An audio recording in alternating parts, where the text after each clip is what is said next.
Welcome, Wapham crew, guys, gals, ghouls, friends, fiends, foes, and other worldly beings. Let's climb aboard the mothership, secure our tinfoil hats, buckle down tight, and hold on loosely as we soar over the rocky tops of the La Platas on a rocky mountain high, get sucked into the vortex of the Four Corners, and settle down snugly at mile marker 420 in colorful Colorado. I'm your ghostess with the Mostess, TessaTNT, broadcasting live from the Mile High Clubhouse tonight. Good morning, good afternoon, and good evening to you out there, wherever you may be, and welcome to We Are Paradox Media's Late Night in the Rockies. It is an honor and a pleasure, as well as a privilege, to have you hanging out with me on the airwaves tonight. If you want to listen to this podcast in your free time, whether you're working it, or working out, tune into us on Spreaker.com under We Are Paradox Media, or look us up wherever you listen to your podcasts. So tonight, we're going to switch it up again. I have to work Saturday night, so I'm doing a pre-record for story time. And we're going to be getting into some trippy TikToks. I was thinking about doing some Am I the Asshole? Because, it's the end of the week and you're, basically done with your coworkers and such. But I think I'll save that for like a Wednesday sometime or something. Some hump day shenanigans. So we're going to be doing some Reddit ghost stories and more. There's so many different genres that we have on here, so let's get into it, shall we? I'm hoping background music is just right. We'll have to see about that. See where we're at. Just for record, we're on 32. All right, so Reddit short scary stories. This one says, my husband has discovered something awful. And this is from user Forgotten Well. My husband woke me from a nap with a gentle shake. I said, suppressing a yawn. What was that? I need to show you something, Brad said, his voice trembling. Now? I can't wait. Brad helped me off the couch and led me upstairs to the guest bedroom. Inside, a collection of weapons were strewn across the bed. A butcher knife, an aluminum bat from Brad's short stint playing rec-ball, a handheld crossbow, and, most notably, a plate of snickerdoodles. Oh yeah. Brad, what the hell is going on? I gestured to the tiny arsenal. I have to show you. You won't believe me otherwise. Brad walked across the room and opened the curtains. It was a beautiful day, but too hot for October. Our neighbors across the street were outside. Mrs. Snyder was watering her flowers, even though they'd all be dead in a month. Mr. Snyder was sitting on the porch, drinking a tall glass of pink lemonade. Stay right here until I get back. Brad grabbed the knife and left. A few moments later, he was walking briskly across the street to the Snyders. Mrs. Snyder stopped watering her flowers to wave. Brad pulled out the knife and slashed her throat so ferociously that it looked like her head was about to come off. Oh, God, I uttered. Mr. Snyder ran to defend his wife, but Brad stabbed him 6 times in the blink of an eye and was already halfway home by the time Mr. Snyder hit the ground. I couldn't believe how gruesome it was. Brad burst back into the guest bedroom, covered in blood. 46-47.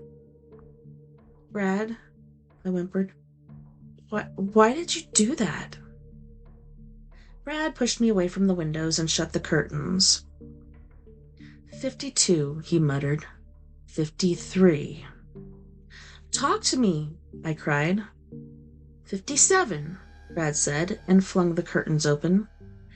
Outside, Mrs. Snyder was watering her flowers, and Mr. Snyder was drinking his lemonade. All the blood had vanished. Even the knife was back on the bed. There's something wrong here, Brad said, more to himself than to me. Doesn't matter how they die. After 57 seconds, they come back. They don't remember dying. I realized what Brad was saying. You've killed them more than once? I asked. I had to. I have to figure out what's going on. Brad, I interrupted him. Have you killed me? What? Oh, I would never. Thank God, I said, then grabbed the crossbow and shot Brad in the Adam's apple. He looked at me with terror in his eyes, then died, and I started counting. 7, 8. I quickly dragged Brad downstairs to the couch. 33, 34. When he reset, I wanted him to think he woke up from a nap. 49. I can't have Brad learning the rules of this place. 57. It's too dangerous. Honey, Brad said, opening his eyes. I had a terrible dream. For the life of me, I can't remember what happened. I'm sure it was nothing, I smiled. I was worried, reading this, that it was just the people outside of the house, and she shot him in the Adam's apple, and he was never going to come back, but luckily he did. They had me freaked out for a minute. This is under Reddit Ghost Stories by user Hazisedo. Brother haunted us. My brother died when he was 12, accidental drowning. He started haunting the family a few months later. First weird happening that was attributed to him involved a figurine music box. He had picked out the music box for our mom's Mother's Day gift that year. It's a wind-up box with an on-off switch. One evening, everyone is seated at the dining table. We are about halfway through dinner. Music starts playing from the other room. Everyone looks around the table. No one has left since the start of the meal. Dad gets up. We all follow. He stops in front of the china cabinet. The china doors are closed. The music box is behind the glass, rotating around, playing a tune. Dad opens the cabinet door. The music stops. He picks up the figurine and turns it over. The switch is in the off position. He places it back on the shelf, closes the cabinet, and we all follow him back to the dining table to finish our meal in absolute silence. As Dad sits back after dinner with a cup of coffee and a roll your own cigarette, he says, Billy was always a bit of a practical joker, wasn't he? I inherited that music box when my mom passed away a few years ago. It sits quietly on my shelf.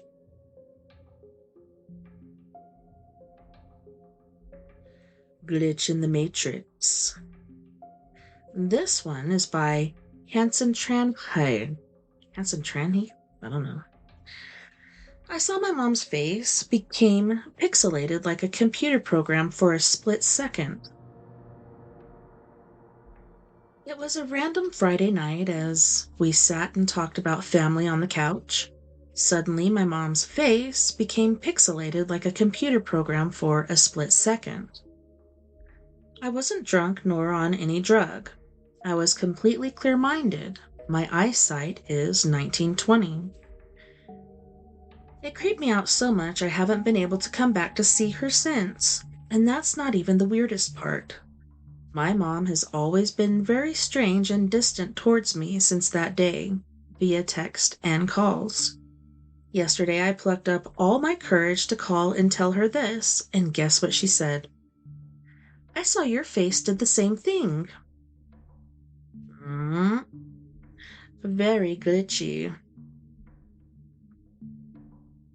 Reddit, no sleep. The woman I disemboweled had something strange in her abdomen. This is by user Quirky-Revolution958. 24 hours into my shift, I was tired, exhausted, My eyelids dragged shut of their own accord, and every time they closed, strange patterns crawled in the dark behind them, writhing like things alive. Just one more note, I told myself, and I'd be free to go home. I typed the last of the vitals, closed the laptop, and considered whether I should eat before collapsing into sleep. My body begged for food, but the thought of swallowing anything filled me with unease. Still, I rose and began to slow trek down the stairs toward the cafeteria. The hospital at dawn is unlike any other place. The lights hum like insects trapped behind the ceiling tiles.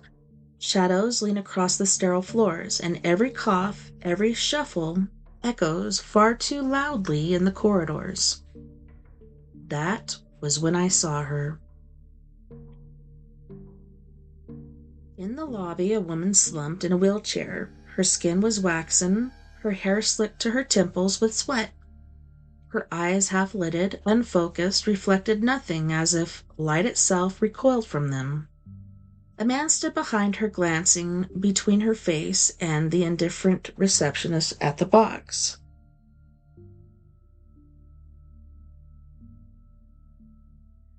I could have kept walking. I wanted to. My stomach twisted with hunger, my bones ached with fatigue, and yet something about her made turning away impossible. I stepped closer, my pulse quickened with each stride. The man noticed me first. "Doctor, please. My wife, Amanda. She was nauseous this morning. Her doctor gave her an admission order, but while we were waiting, she got worse. They gave me a wheelchair, but—" His words blurred. My attention was fixed on Amanda. Her lips moved, forming broken animal sounds. I pressed my fingers to her waist, searching for the reassuring throb of life. What I found was not reassuring. Her pulse stuttered beneath her fingertips, or my fingertips. 30 beats per minute, irregular, like the faint ticking of some clock winding down. Her breath rattled, her skin damp and clammy. Her eyes fluttered, then rolled slightly upward. Shock. In the middle of the lobby, surrounded by people, no one had noticed she was dying. I looked at the receptionist, who barely glanced up from her screen. Irritation etched across her face. Rage flared in me, though I didn't recognize it as my own. It felt borrowed, implanted. Without thinking, I ordered the man to follow me, and wheeled his wife toward the emergency department. We did not run. Running would have turned the moment into chaos. Instead, we walked, slowly, as though in a procession. I asked questions, illnesses, medications, history, but my voice trembled. I am only an intern, I thought. If she goes into a systole, now I'll have to... I stopped the thought. I did not want to imagine CPR in that long hallway under the humming lights. We reached the ER doors. I cut through the man's explanation to the receptionist. "Code red, Brenda. Open the doors now." She obeyed, and the doors yawned wide. Inside, the attending roused from half-sleep, and within moments the room filled with nurses, monitors, voices. We laid Amanda down, wires snaking across her body, screens flickering with numbers that painted her death in real time. Heart rate 30, blood pressure 60 to 30, respirations shallow and uneven. Her husband spoke of nausea, of vomiting blood earlier that morning. I pried her mouth open, saw the black crust of the dried blood on her tongue and teeth. The smell that poured out was not merely iron and bile. It was ancient, rank, the kind of scent one imagines seeping from the catacombs unopened for centuries. Her abdomen was distended, rigid, silent as stone.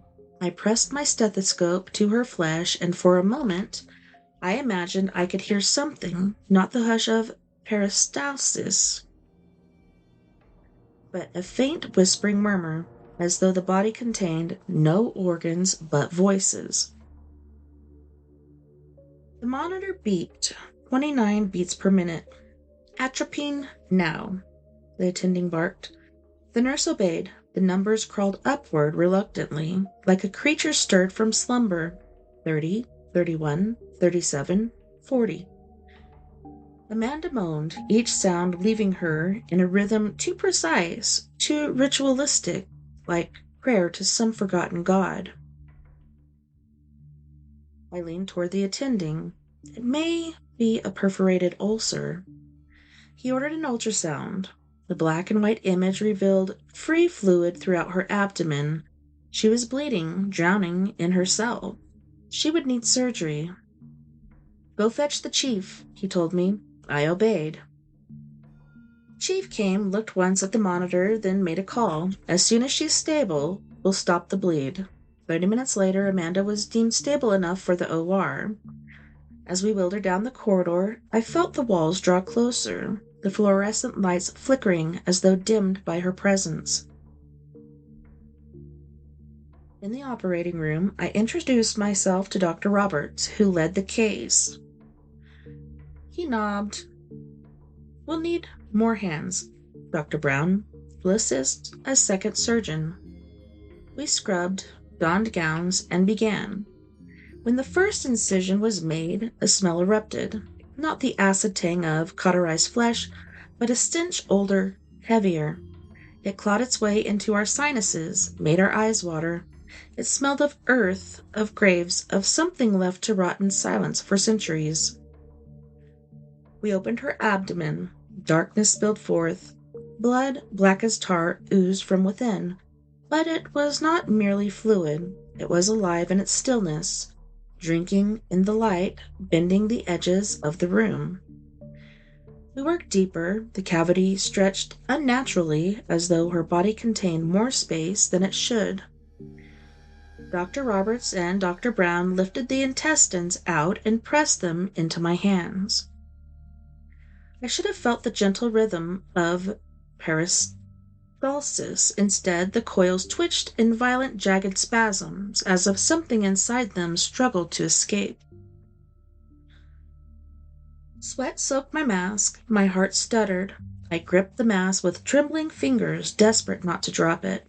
Then it erupted. Intestines, blood, feces burst outward, not with the chaos of an accident, but with the inevitability of birth. The room was drenched. My glasses saved my eyes, but when I wiped them clear, the sterile field was gone, drowned in filth. The others stood frozen, their faces twisted in horror. They had no eye protection. Their eyes were wide, staring, reflecting the impossible sight before us. Amanda's abdomen had become a mouth. It widened, stretched, and from it poured not organs, but something else. Something that bent the room. The lights bent toward it, the floor seemed to ripple beneath it, and the walls bowed inward. It was not a form, but many. Faces melted together, mouths opening and closing, tendrils writhing and splitting into anatomies unimagined. It was intestines, and it was not.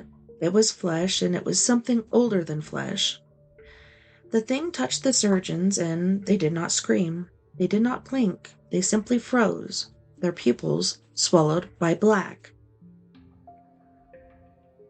The door opened. Someone entered, drawn by the noise. That sound broke my paralysis. I fled. I ran. Until my lungs seared, until bile rose in my throat, until I collapsed, heaving in the corridor. Now the surgeons lie in the ICU comatose. Their faces are still twisted in the same grotesque shapes I saw in the OR, as though frozen mid-horror. Their bellies swell. Sometimes they twitch in unison, in rhythms I do not recognize, yet I feel in my bones. They asked me what happened, the chiefs, the attendings, the nurses, but even if I spoke, they would not believe. I know this much. Amanda was never the patient. She was the vessel. And what we released that night was not meant to be seen by human eyes. Oh no, that's terrible. Terrible, I say. This one is Reddit's Alien Abduction by user exciting underscore lab underscore 8074. I didn't want to believe it, but I know it happened. I lived in rural West Virginia all throughout my childhood, and strange lights in the sky were usually satellites or distant planes. But what happened to me on the night of January 14th, 1999 is something I can't explain. One day after my birthday, which is why I won't forget the date, it was about 2:17 a.m., I would always hear strange noises in the woods. Some I couldn't ever explain, not even to date. I woke up this particular early morning with this heavy hum vibrating through my chest, like when you're standing too close to an amp at a concert. Outside my window, the woods were lit up in this cold bluish light that didn't make shadows. It wasn't like a floodlight, it was more like the air itself was glowing and illuminating off the untouched snow. I got up thinking maybe someone was lost in the woods hunting or setting up camp. But when I stepped into the yard, everything went silent. Particularly the wind. It had stopped so abruptly, and everything felt eerily still. The only thing I could hear was my own heartbeat, and that low hum which grew so deep I felt it in my teeth. Then the light shifted, and I wasn't standing in my yard anymore. It's hard to explain. 1 second, snow under my feet, the next, a smooth metallic floor, so cold it made my skin sting. The air smelled faintly like sulfur and copper, like a mixture of boiled burnt eggs and pennies. It was horrible. The room I was in wasn't a room exactly, more like a hollow sphere, its walls glowing with a soft pearlescent light. There were no seams, no panels, no lights, as we know them. Just a strange glow with no particular source.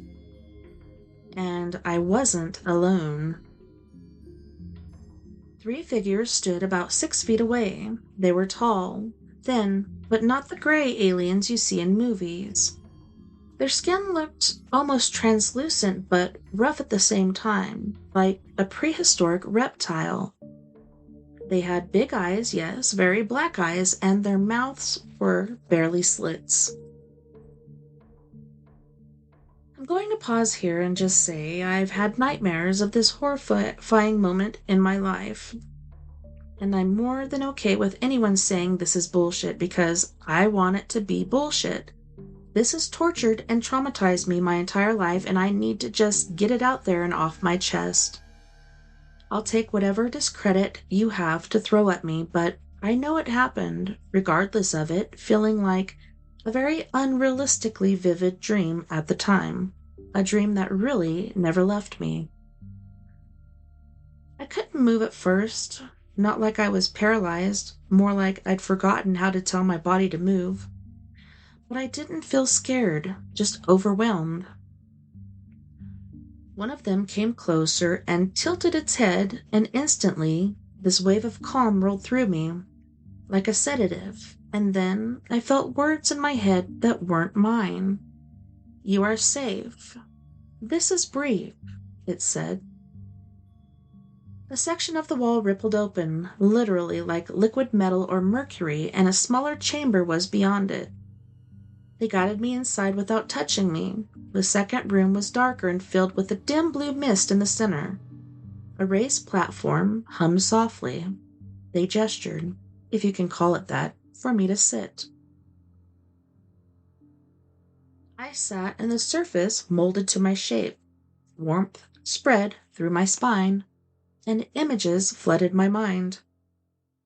Forests I've oddly seen, entire galaxies, oceans from above, strange constellations. Not like they were showing me TV screens, more like I was remembering things and places I'd once lived, and it felt very at home. I felt them examining me, but not physically. No poking, no tools at first, more like a resonance scanning through my bones. My chest buzzed, my vision strobed. For a moment I thought I was dying, but in that same voice, "We are only learning. We will return to you." And I just let them, because I had just felt safe at this point. And then I felt a device inserted into my urethra, a cold, excruciating pain that lasted maybe a few seconds, and I think between the complete overwhelming feeling combined with the moments of excruciating pain, I just must have blacked out. Next thing I knew, I was back in my yard again. My feet were cold, and the sky above was empty, just stars. The hum was gone, but the snow had all melted in the area where I had approached the lights. I stumbled inside and vomited twice. The next day, my skin smelled faintly like sulfur, and a crescent-shaped bruise had appeared behind my left ear, and it had burned for a couple days when I'd urinate. I've told almost no one this story. I know how it sounds, absolutely ridiculous, vulgar. But I know what happened to me that winter.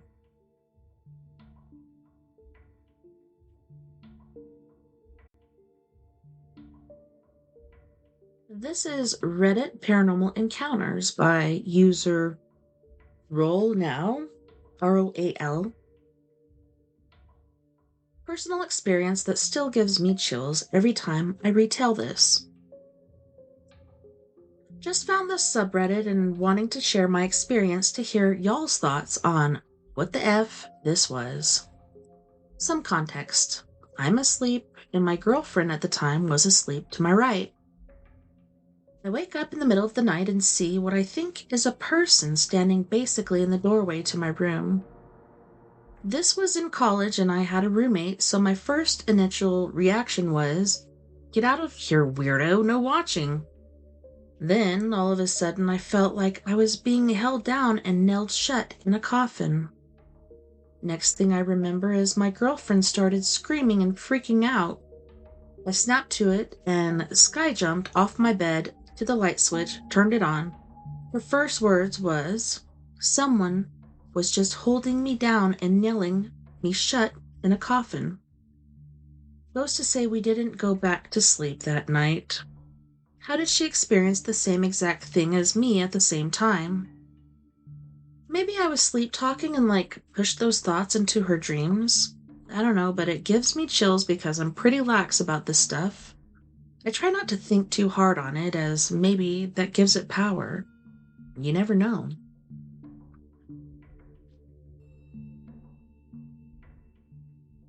Achachula said, "It is possible to have a shared experience. It depends on the entity. If strong enough, it can cause that to happen. Of course, if you were talking in your sleep while she was also asleep, she may have heard you and felt what you were feeling. It really depends on the circumstances at the time. I have investigated individuals who have had similar things happen. Normally, it is a one-time occurrence. Has this happened again?" Roll Now said, "One-time occurrence, thankfully. If it happened again, would have burned down the house. LOL."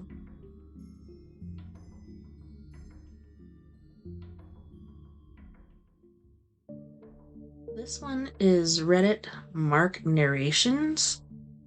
What? This is by user Warpug.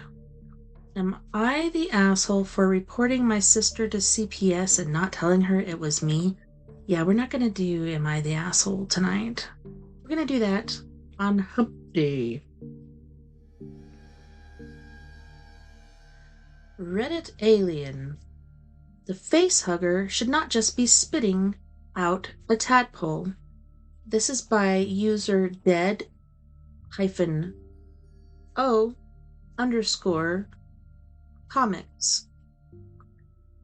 In my mind, since seeing the original movie, I always get the impression that the face hugger was delivering a concoction of various chemicals, proteins, etc. that are delivered down the esophagus of its victim, where it binds in the host's body in a process that is very gradual, which eventually results in the forming of a chest burster. This is why the face hugger is there for such a prolonged period of time, why the host is kept comatose, and why the face hugger will resist any attempt to remove them prematurely. The process itself being a full transference of stored energy from the face hugger to host. I think they're talking about the movie. Resulting in death of the face hugger. What I never pictured was a goofy-looking tadpole with a xeno face, which immediately swims down and hides in the victim's lung, making the whole facehugger process much quicker than previously thought, and just serves to remove that little mystery the xeno has left. Oh, it's just a little xenosperm thing. Okay. Alright. Reddit Scary Stories. User Trash_Tia. I just woke up from a 6-year coma. My brother has good news and bad news. I didn't notice the scary-looking rash on my back until PE class. Leela Thatcher, Miss Stokes, our PE teacher, pulled me aside. She let out a sharp intake of breath when she pulled at my shirt. Sweetie, are you allergic to anything? My parents were immediately called, but by the time I was lying in the back seat of my mom's car, throwing up all over myself, my body scalding hot, I thought I was dying. Jonas, my 7-year-old brother, was in my peripheral vision, his eyes wide, bottom lip wobbling. Is Leila going to be okay? My brother's voice became waves crashing in my ears. It's okay, Dad kept saying. If meningitis is caught early, they'll be able to treat her. Dad's voice collapsed into waves once more, and I imagined it. A perfect beach with pearly white sand and crystal blue water. I could feel the sand between my toes, ice-cold waves lapping at my feet. I slept for a while, half aware of Mom by my side and fresh flowers she was holding. She told me stories. Jonas turned 8 years old and apparently had a pool party. But then the stories stopped. The flowers next to my bed started to smell. I spent a long time trying to open my eyes, but when I did, my body was numb. Someone was cooking something. I could smell it. Stew? Maybe soup? It smelled frickin' amazing. My gaze was glued to the ceiling, a burst light bulb. The flowers next to my bed were gone, my room lit up in warm candlelight. It was so beautiful. I tried to move, but my body was numb, and my diagnosis came back to haunt me. Meningitis. Did that mean I was paralyzed? Hey, Leela. The voice was familiar, but older. There was a kid, maybe 13, standing in front of me. I recognized his thick brown hair and glasses. Jonas. He was so grown up. His clothes, however, were alarming. Jonas was wearing the tattered remains of a sweater and jeans, and oddly what looks like a crown of weeds sitting on top of his head. Standing with him were 2 other kids. The girl had a shaved head, and the guy had one eye. Jonas stepped forward with a sad smile. I did everything I could to protect you, he whispered, and I started to see it. Years of abandonment and trauma in the half-lidded, almost feral eyes. When the adults died, it was just us, and we managed to survive for years with what we had. I fought to keep you safe from Harry's clan, who saw you as... He swallowed, and then that smell got stronger. Meat. But I'm really hungry, sis, he said, and slowly my eyes found my numb body underneath me, where my legs had been savagely cut off, while the rest of me was sitting on a makeshift stove. Jonas's mouth pricked into a starving grin. You're all we have left. Well, I find that hard to believe. I think they're just lazy. Let's see. Spooky stories. This one is by Isabel, MML. Something that happened to me. So my room is covered in crucifixes and religious images, and honestly, they kind of worked. For months, me and my sister had this entity in our room that would just watch us sleep. It never touched us, which was the weirdest part because sometimes it got violent, like slamming drawers open and shut like crazy in the middle of the night. What's creepier is, it wasn't just us. My dad and even our housekeeper saw it too. Eventually, we had to call an exorcist. He blessed the house, and after that, it never came back. I know there are different kinds of entities out there, so if someone more knowledgeable could tell me what this was, I'd really appreciate it. From what I can make out, it was super tall, completely black, or maybe not, I'm not sure since we only ever saw it at night, and had really long fingers.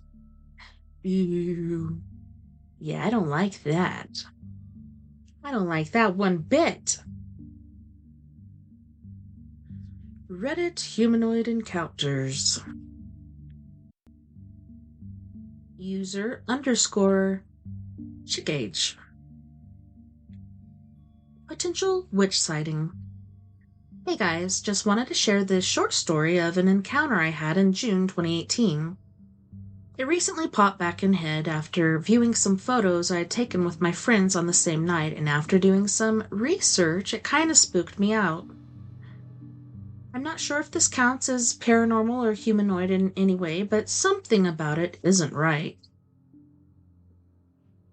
This took place in Porthcurry Park in South Wales. My friend was hosting a house party, and after everyone had left, him and I decided to go to the park, which was a short walk away. This must have been between 1 and 3 a.m. based on timestamps on photos I had taken earlier that night. This is a heavily forested park. We were walking along the road which runs through it, at which point, what seemed to be an elderly lady hunched over and hobbling came out of the trees into the road right next to us. We could see her face clearly as she was hunched over, and it was obviously fairly dark. We only had our phone lights. She walked right in front of us, only a few meters away before turning and walking in the same direction we were too. My friend and I casually passed her without saying anything to each other. I think we were just trying to process what we were seeing and act normal, as we were a little creeped out. She said nothing to us and didn't even acknowledge us being there in any way. Also, as if we weren't there. She must have been aware of our presence, given how close we were to each other and how loud my friend and I had been talking prior to seeing her. And because I know it will be mentioned, yes, we both did have a few alcoholic drinks. That is the only reason we had the courage and stupidity to be there at that time. However, we were not severely intoxicated and were fairly sober by the time this happened. I still remember the incident very clearly. I think the alcohol was the only thing that prevented us from fully panicking in the moment. Anyway, we speed walked back home, occasionally mentioning it with each other about how weird it was and questioning what we saw. After doing some research recently, apparently there is a legend called the Witch of Porthcurry, which sounds just like a stupid legend, but there really was a lady called Anne Jenkins, or Jenkins, from the 18th century who lived in the forest. There are old destroyed buildings within the park, one of which was allegedly her cottage. She was even investigated for witchcraft by the Glamorgan magistrates. Whilst I'm not saying this lady we saw was her or even a witch, the story combined with what we saw just made me feel weird. Why was an elderly, hunched-over lady hobbling out of the woods at extremely odd hours of the morning in pitch darkness with zero acknowledgement that we were there? I don't know if there's any logical explanations for this. Maybe she was a sleepwalker or perhaps foraging? But none of these sit right with me. It would be interesting if any others have had similar experiences, or maybe the slim chance others from the area see this and also have seen her. You never know. Some things are more rampant than you would believe. Ooh, Reddit Dogman. This is by user Investigator Jolly158. Does anyone know another person in real life who had an encounter? The thread is as stated. I've never met anyone personally who has had an encounter other than myself. I am aware it's not exactly a topic a lot of people would be willing to talk about openly. If so, how did the topic of Dogman come up? It is not exactly something that would be considered normal in conversation. Peaceful Teacher said, yes, my boyfriend in high school. He couldn't explain what it was, but years later, I can now say it was a dogman. Investigator Jolly 158 said, I had never heard of the term dogman until a few years ago. Much like your high school boyfriend, I had a hard time describing it when I was younger. I thought I saw a werewolf, a demon, something that was like nothing I had ever seen before. I grew up in a small town, so telling people about my encounter was out of the question unless I wanted everyone to think I was insane. I feel you, buddy. Alright. Reddit Paranormal. This is by Organic Horseman 63. Something is in my house and it knows I'm writing this. I have lived in this house for 5 years without anything weird happening. No creaks, no shadows, nothing. But in the past 2 weeks, things have changed in a way I can't explain. It started small. I'd hear footsteps on the stairs, and then I was the only one home. My phone would slide off the nightstand, even though it wasn't near the edge. I thought maybe I was just tired. Then I started waking up at 3:14 a.m. every single night. Not 3:13, not 3:15, always 3:14. I'll open my eyes and feel something heavy in the room with me. The air is thick, like I'm breathing water. Once, I swear, I heard someone whisper my name right next to my ear. Last night was the worst. I woke up at 3:14, completely unable to move, my first ever sleep paralysis. My eyes were open, but my body wouldn't respond. It felt like someone was sitting at the edge of my bed, leaning close and breathing over me. In the corner of my vision, I could see a tall, dark shape at the foot of the bed, perfectly still. I couldn't scream or turn my head, just lay there while my heart pounded. After what felt like forever, the pressure lifted and I could move again. I stayed awake the rest of the night, scrolling on my phone just to keep myself from spiraling. I don't know if I should be scared or if I'm just losing my mind, but it feels like whatever this is, it wants me to notice it. And I think it's working. Reddit No Sleep. Practical _captain _58. There is always a death in my family on November 13th. My name is Dustin, and in my family, the date November 13th has always spelled death. In 1994, it was my grandmother. In 2004, my stepmother. In 2014, my father. Every 10 years, like clockwork. Each death darker than the last, and now it's November 12th, 2024. Just a few hours left until midnight. I haven't slept in 3 days. I remember the first death vividly. I was just 10 years old in 1994 when Grandma passed. 5 days before she died, I kept saying someone was standing near the main door, then near her bedroom. We thought it was just for poor eyesight or dementia. She could barely see the food on her plate after all. But she'd interrupt her own stories, glancing nervously at nothing in particular, whispering. She's come again. One night, while she was telling me her usual bedtime tale, she stopped mid-sentence, staring at the hallway, and started gasping for breath. I remember panicking, fetching water, calling her name, splashing her face. She finally opened her eyes and whispered in terror, "She's going to kill me. The woman standing right by the attic stairs." I looked. There was no one. I told her so. She said, "Look again. Glass of water will fall off the dresser." I turned back to look at her. "There's nothing happening, Grandma. The glass is right there." And the moment those words left my mouth, crash! The glass hit the floor and shattered. I screamed and ran. The bedroom door slammed shut behind me. My parents didn't believe me. "You imagined it," they said. "You're just a child." But I knew something terrible was coming.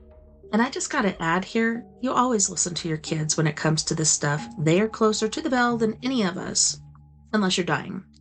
But yeah, kids, if they say they've seen something, they've seen something.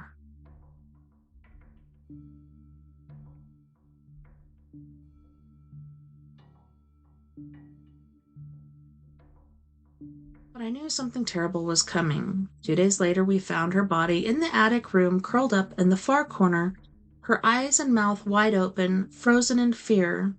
I was never the same again. By the time I was 20, life had drained any concept of normal from my soul. I came home from college one evening and rang the doorbell. No one opened the door. I used the spare key. The first thing I noticed was that the attic door, always shut, was slightly ajar. Inside, under the rafters where Grandma had died, sat my stepmother. Her back was rigid and her face turned away. She was rocking slowly, muttering. I called her name, no response. I stepped in closer. Her skin was pale, her lips quivered. Then she turned and whispered, "Your grandmother told me everything. She won't leave us alone. She'll kill us all."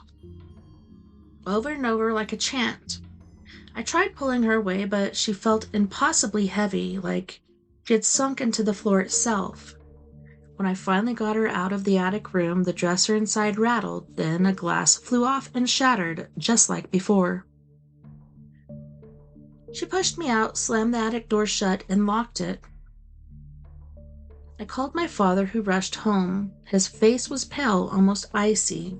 Without a word, he handed me a bundle of white cloth, shroud, fabric. Then he walked to the closet, pulled out incense sticks, and murmured on the phone. "Yes, the strongest ones. Lavender base if possible."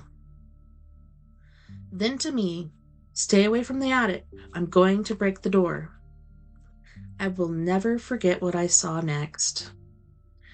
My stepmother, hunched under the slant ceiling, was chewing on glass. Blood ran down her chin. She smiled at us, but her eyes were weeping. Before we could stop her, she slit her own throat with a glass shard. Blood sprayed across the walls. She bled out within minutes. The date? November 13th, 2004. My father arranged the funeral, forbidding me from going near her body. He tried to keep me safe. But no one can protect you from something like this. In 2014, as the next November approached, I lived in constant dread.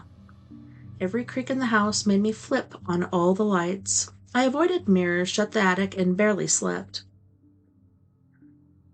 On the night of November 9th, my father seemed different, quiet. He didn't speak much, didn't eat. On the 10th, he locked himself in his room. By the 11th, he wouldn't even respond when I knocked. I found him talking to himself in the garden, seated under the old oak tree, the attic key in his hand. He said he was speaking to her, the one who haunted us, begging her to spare me, apologizing for the past. That night he made tea and hummed lullabies, too calm. On the night of the 12th, I fed him dinner and stayed in his room. When he went to the bathroom, I waited. But he didn't come back. I knocked. No response. I broke the door. Inside, the walls were scratched with one line repeated over and over. It was my fault. My father was gone. I saw the garden window open. Rushing outside, I found him kneeling in the dirt, muttering prayers. Then suddenly he began digging, bare hands tearing into soil. I tried to pull him away, but he shoved me back with a strength I didn't know he had. He lay inside the shallow pit and whispered, "Take care of yourself. She's come for me." Then he grabbed the nearby brick and smashed his own skull. He died before I could scream. That brings us to now. It's November 12th, 2024, nearly midnight. I must have dozed off despite everything. When I woke, I heard voices. The house was full, relatives, dozens of them. They were smiling, chatting like it was a celebration, but no sound came from their mouths. I stepped out of my room and into the hallway. No one noticed me, until they all did. Every face turned toward me. Then came through the crowd my grandmother, my stepmother, my father. They walked up to me, their eyes sunken, their expressions blank. Grandmother whispered, "It's your turn now, Dustin. Can't escape." I woke up screaming. It was 9:40 p.m. Then I heard it. The attic door creaked open. The scent of incense the same night, blooming jasmine, which was there for every death, filled the air. A diary lay on the attic floor, inside of it, handwriting I'd never seen before, a confession. A woman I'd called mother all my life wasn't. She was my father's second wife. My real mother was my father's first wife, and she died shortly after giving birth to me. Poison, dehydration, induced by a night blooming jasmine, left to suffer, bound in the attic. My grandmother had arranged it. She wanted a daughter-in-law with a dowry. When my mother became inconvenient, they got rid of her. As I read those last entries, I looked up. A woman stood in the attic corner, not threatening, not angry, just looking at me calmly, in peace. Maybe I'll survive tonight, because vengeance has already been served. Ooh, very spooky. Yeah, that's creepy AF. And there are such things as family curses, but that one's really, really scary. Well, on that note, boys and girls, we are going to go to our first music break. And on this break, we have Miss Mia Savage with her musical group, Antidote for Savages. And she will be singing Your Skeleton, Lemurian Crypto, Let Me Be Your Home, and Our New Reality. Don't go anywhere. We'll be right back after this music break.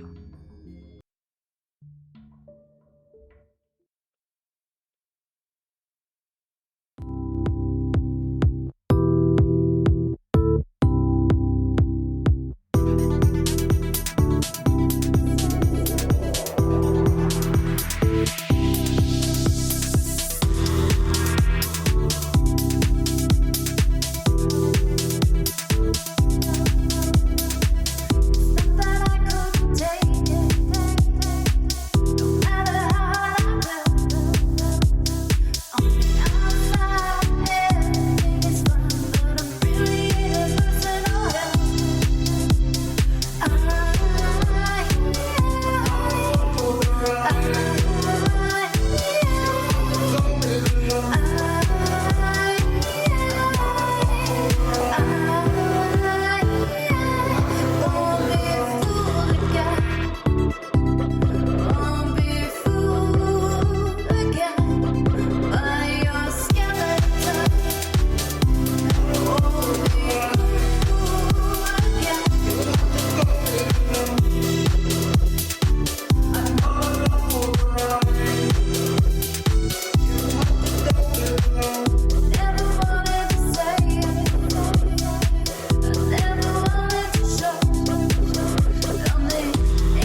of the shit that he brings anymore.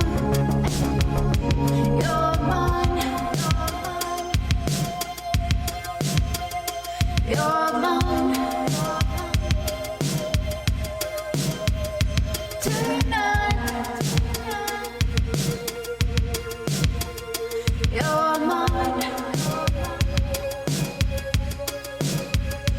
You're mine. You're mine.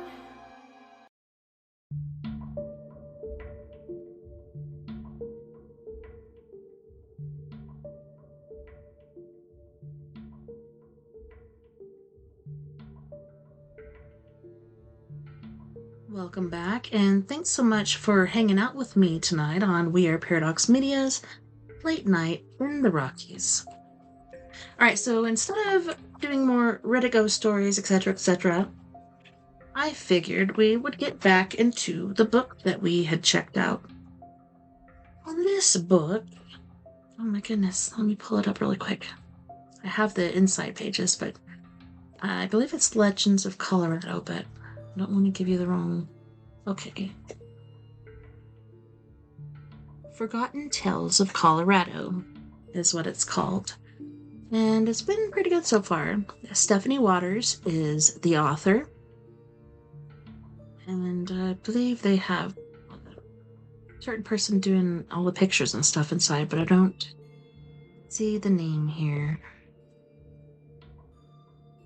You zoom into it. Kristen Solecki. Sorry if I pronounce it incorrectly. I tried. Alright, we left off on chapter 14, and that is called Revenge. Revenge is a dish best served cold by Dorothy Parker.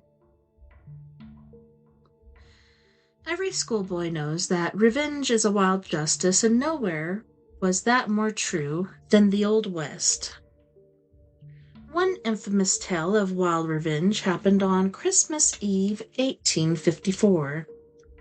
Unsuspecting settlers at Fort Pueblo were celebrating the holiday with Taos lightning when the Indians came knocking on the door under the innocent guise of wanting to trade furs for firewater. When the drunken soldiers opened the gate, the Indians charged into the fort with raised tomahawks, slaughtering everyone in sight.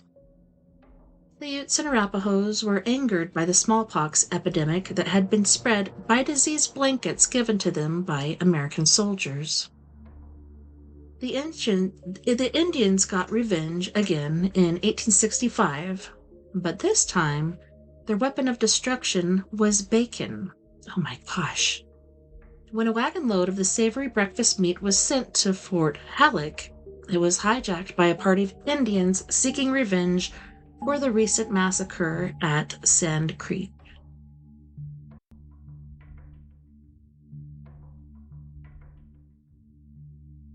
Tragically, Lieutenant Baker was dragged from the wagon, tied to the wheel, tortured for hours, and scalped. When the savage Arapahoes discovered that the soldier was still alive, they joyfully wrapped Baker in the bacon, set him on fire, and cooked his goose, so to speak. I guess you could joke that Baker couldn't even save his own bacon. As you can imagine, stories of revenge were quite prevalent in Colorado, but the following forgotten tale might surprise you at just how far one person would go to seek it. When Otis Bush was a baby, he was abandoned by his mother. Rumors were that the child wasn't even the legitimate son of John Bush, but the farmer raised the boy as his own with the mixed blessings of his mother. Mrs. Nancy Bush and her son co-owned a ranch near the farming community of Olathe. Sadly, Otis was often neglected and had to beg for food and hand-me-downs from neighbors. Mrs. Craig took a shine to the neglected boy, who became the apple of her eye. This angered Mrs. Bush, who often accused her neighbor of being a busybody. In mid-December 1917, Mrs. Craig realized that she had not seen little Otis in a while, so she decided to pay him a visit. Mrs. Bush was dressed in morning attire when she begrudgingly invited her neighbor inside to shake off the chill. The living room was as neat as a pin except for one wall that was cluttered with pictures and photographs. A couple of frames were mysteriously draped with a black shawl. Mrs. Bush flatly explained that the photographs were shrouded because she was grieving her missing son and grandson. She feared were dead. Mrs. Craig suggested they call the sheriff, but this angered Mrs. Bush, who immediately showed her neighbor to the door. The next morning, lawmen went snooping around outside the Bush homestead and found fractured bones in the outdoor fire pit. When the sheriff showed Mrs. Bush the evidence, the old woman just scoffed and said that the bones were likely remnants from slaughtered chickens. Yeah, those are big chickens. A posse went hunting for John Bush and his son, and the bone samples were immediately sent to a Denver crime lab. Days went by, and no stone was left unturned in Montrose County. When no further evidence was found, the sheriff went back to Mrs. Bush's farm with a search warrant in hand. The lawman didn't beat around the bush when explaining legal procedure. Although Mrs. Bush didn't have much book learning, she knew the official paper stamped with a shiny golden seal meant trouble. Dozens of volunteers scoured the brush properties, and their valiant efforts paid off. Hidden behind Mrs. Bush's barn was a pair of blood-spattered women's boots, 13 empty bottles of lye, a large kettle, and the leg bone of an adult male. The windfall of the circumstantial evidence was all that was needed to arrest the old woman for murdering her son and grandson. It took 15 months for the case to finally go to trial, but when it did, the headlines of the Denver Post shouted, "Placed on trial for 2 murders. Mrs. Nancy Bush placed on trial for killing both her son and grandson." The trial began on April Fool's Day, but no one was laughing when Mrs. Bush proclaimed that she was innocent of all charges.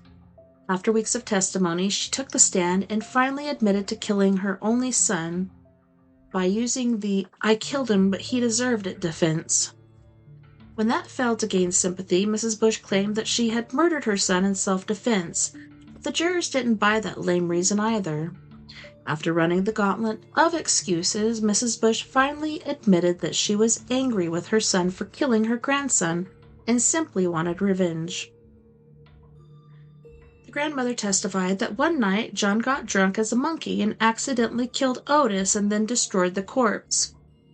Later that night, Mrs. Bush crept into her son's bedroom, pounded him with a frying pan, butchered his corpse, and used a toy wagon to haul his body parts, chunk by chunk, to a boiling cauldron of lye. After just 3 hours of deliberation, the jury found the 72-year-old grandmother guilty of murdering her son. She was sentenced to life in the state penitentiary. After the sentence was read aloud, the old woman looked pathetically at the jury and cried, "I just did to my own son what he did to his." Perhaps the old granny was off her rocker and didn't know that revenge is always a dish that is best served cold. So the El Pueblo History Museum, located at 301 North Union Boulevard, is built atop the old fort where the Christmas Eve massacre occurred in 1854. According to local legend, the museum is haunted. Western Museum junkies will enjoy visiting the Museum of the Mountain West in Montrose, which exhibits artifacts from Butch Cassidy's Wild Bunch along with other historical novelties. The museum is located on US 50 east on Miami Road. Chapter 15. Hellfire and Brimstone. Here lies Charlotte. She was a harlot for 15 years, but she preserved her virginity, a damn good record for this vicinity. That was a cemetery epitaph. Colorado is well known for its nefarious Wild West towns. Oscar Wilde christened Julesburg as the wickedest city of the West because of its rambunctious outlaws. In the mining town of Tin Cup, several lawmen were assassinated by ruffians. The prairie town of Trail City was also notorious for its outlaw activity. but all that remains of its former glory days are crumbling foundations, tumbleweeds, and plenty of hungry rattlesnakes. It might be hard to believe that the ghost town was once a desert oasis for the trail-hopping cowboys of Colorado, Kansas, Oklahoma, and Texas. The southeastern border town began in 1885 at the crossroads of several cattle trails, and although officially christened Trail City, the hamlet was better known as Cowboy City. The infamous watering hole was the end of the trail for some and beginning for others. The Prairie Party town was said to be a young man's fancy, and it was always a great place for a roll in the hay or to wet your whistle, especially since neighboring Kansas was a dry state. 27 bawdy establishments, including saloons, gambling halls, and bordellos, lined the east side of Main Street, with Colorado at the front door and Kansas at the back door. The setup was ideal for outlaws on the lam, and the town became a veritable robber's roost. If a marshal from Kansas happened to show up with a warrant in hand, a cowboy would just two-step over to Colorado, where he was a free man. The hellhole was infamous for its live entertainment, as lusty ladies from the bordellos often rode bareback down Main Street wearing nothing but a smile. In 1859, one of the first proper towns established in the territory was christened Colorado City. Originally the mining hamlet, last known as the territorial capital, but that honor was eventually bestowed in Denver. But Colorado City never got over it. Once the railroad came into town, all hell broke loose, and the hub soon became known as a veritable sin city. Lascivious and illegal activities thrived in the red light district, and lawmen had a tough time maintaining order in the town. Innocent-looking Chinese laundries were actually underground opium dens, and brothels were discreetly advertised as finishing schools or riding academies. The south side of Colorado Avenue was reserved for the numerous bawdy establishments, since dignified gentlemen would never be caught dead crossing the street. Secret tunnels leading to the underworld were used for this discretion. Colorado City was thrown into the national spotlight when famed Temperance League spokeswoman Carrie Nation lectured for the Wycott Opera House. The prohibitionists often raided drinking establishments with the hatchet in hand, bashing everything that didn't move. The resolute reformists warned that drunkards were tearing at the social fabric of society and implored townsfolk to vote Colorado City dry. Laws were tightened and bawdy establishments were fined, but civility remained elusive in the Wild West town. Hostilities escalated when several mysterious fires, which barkeepers immediately blamed on the Temperance League, erupted in the red light district. During one of the fires, 72-year-old Blanche Burton was sent running from her house with her nightgown afire. Sadly, the hot-to-trot madam died just a few hours later.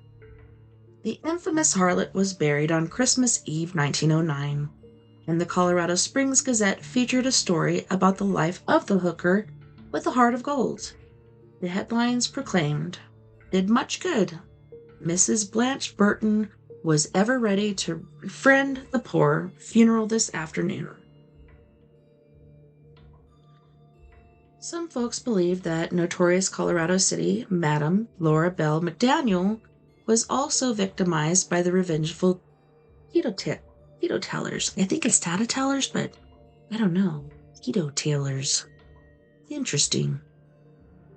The flamboyant redhead was perhaps the most successful madam in Colorado. At one time, the queen of the Tenderloin built a veritable empire sin, with bawdy houses running simultaneously in Colorado City. Cripple Creek and Salida, Laura Bell was well known for her jaw-dropping shenanigans and would often parade her bevy of beauties around town in a flashy carriage drawn by two trained elk. While most folks seemed to like Laura Bell, the madam still had powerful enemies. The astute businesswoman was constantly fighting legal battles, and it was no secret that city officials wanted her gone. It was rather uncanny when the fat cats at City Hall soon got their wish. On January 25, 1918, the evening edition of the Colorado Springs Gazette screamed, "Girl dies when auto turns over at Castle Rock. Red light queen of Colorado City and blind man are badly hurt." 57-year-old Laura Bell McDaniel and her namesake niece, 29-year-old Little Laura, were taking a blind gentleman to Denver for a doctor's appointment when tragedy struck. Little Laura was driving 40 miles per hour when she inexplicably flipped her auntie's new luxury car near the town of Castle Rock. Little Laura was instantly killed when she was thrown from the vehicle which rolled on top of her. Laura Bell and her friend were rushed to the hospital in Colorado Springs, where she later died. Dusty McCarty was the sole survivor of the tragedy and amazingly walked away with only one broken arm.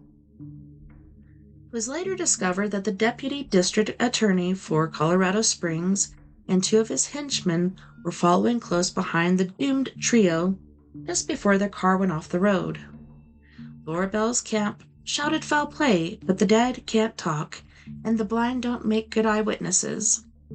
The scandalous rumors were finally put to rest, but only after police records went up in flames, along with the Castle Rock courthouse. In 1902, Reverend Duncan Lamont and his wife, Catherine, came all the way from Scotland to civilize the notorious hellhole that Colorado City had become. Mrs. Duncan was soon elected president of the Women's Christian Temperance Union, and her hubby became a highly esteemed member of the school board, postmaster, and minister of the First Baptist Church. The devout couple was accredited with saving quite a few drunkards, gamblers, and wayward women, but was better known for their rather jubilant ways of preaching the good word. During a January cold snap in 1907, a wicked fire swept down the south side of Colorado Avenue.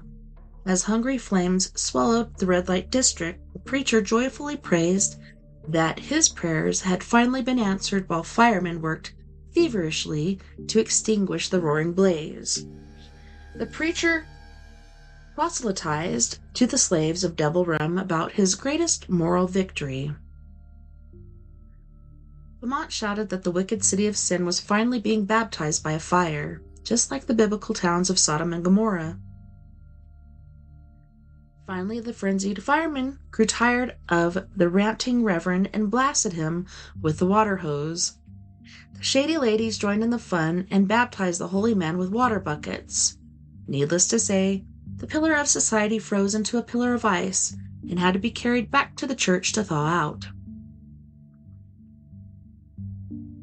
Not long after the Wet and Wild water fight, Colorado City voted to become a dry town, but the mischievous saloon keepers kept the party going by starting a new wet utopia called Ramona.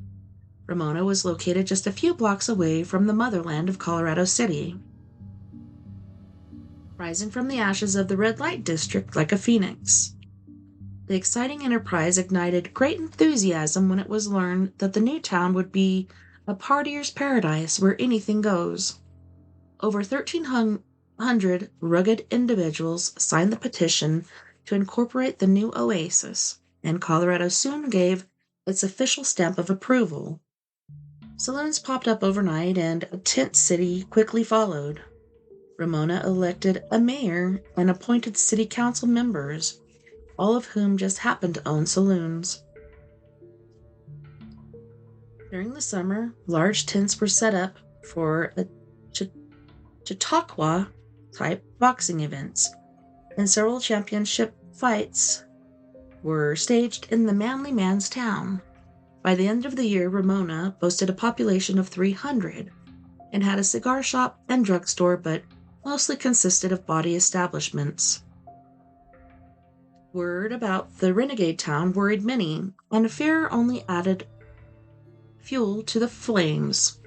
In the spring of 1914, the Colorado City Iris newspaper reached out with headlines that warned, grills Ramona in sermon about outlaw town. Evangelist Pratt tells men that wide-open towns do not make good business. Needless to say, the neighboring dry cities of Colorado Springs and Colorado City were extremely perturbed with Ramona. Colorado Springs was so embarrassed by the scandal that it hastily pulled the plug on the rebel town's water supply. But the ruffians of Ramona just scoffed at the hostile gesture. Nobody in their sleazy utopia drank water anyway. The great unwashed of Ramona simply waited for nightfall, tapped Colorado Springs fire hydrants, and secretly filled their water jugs. However, the glorious rebellion was short-lived because the entire state went dry in 1915, and the notorious town of Ramona had no other choice to pull up stakes. Both Colorado City and Ramona were later incorporated into Colorado Springs. The notorious town of Ramona was located near present-day Thorndale Park, near 24th Street and Uintah. Or is it Uintah? I do not know.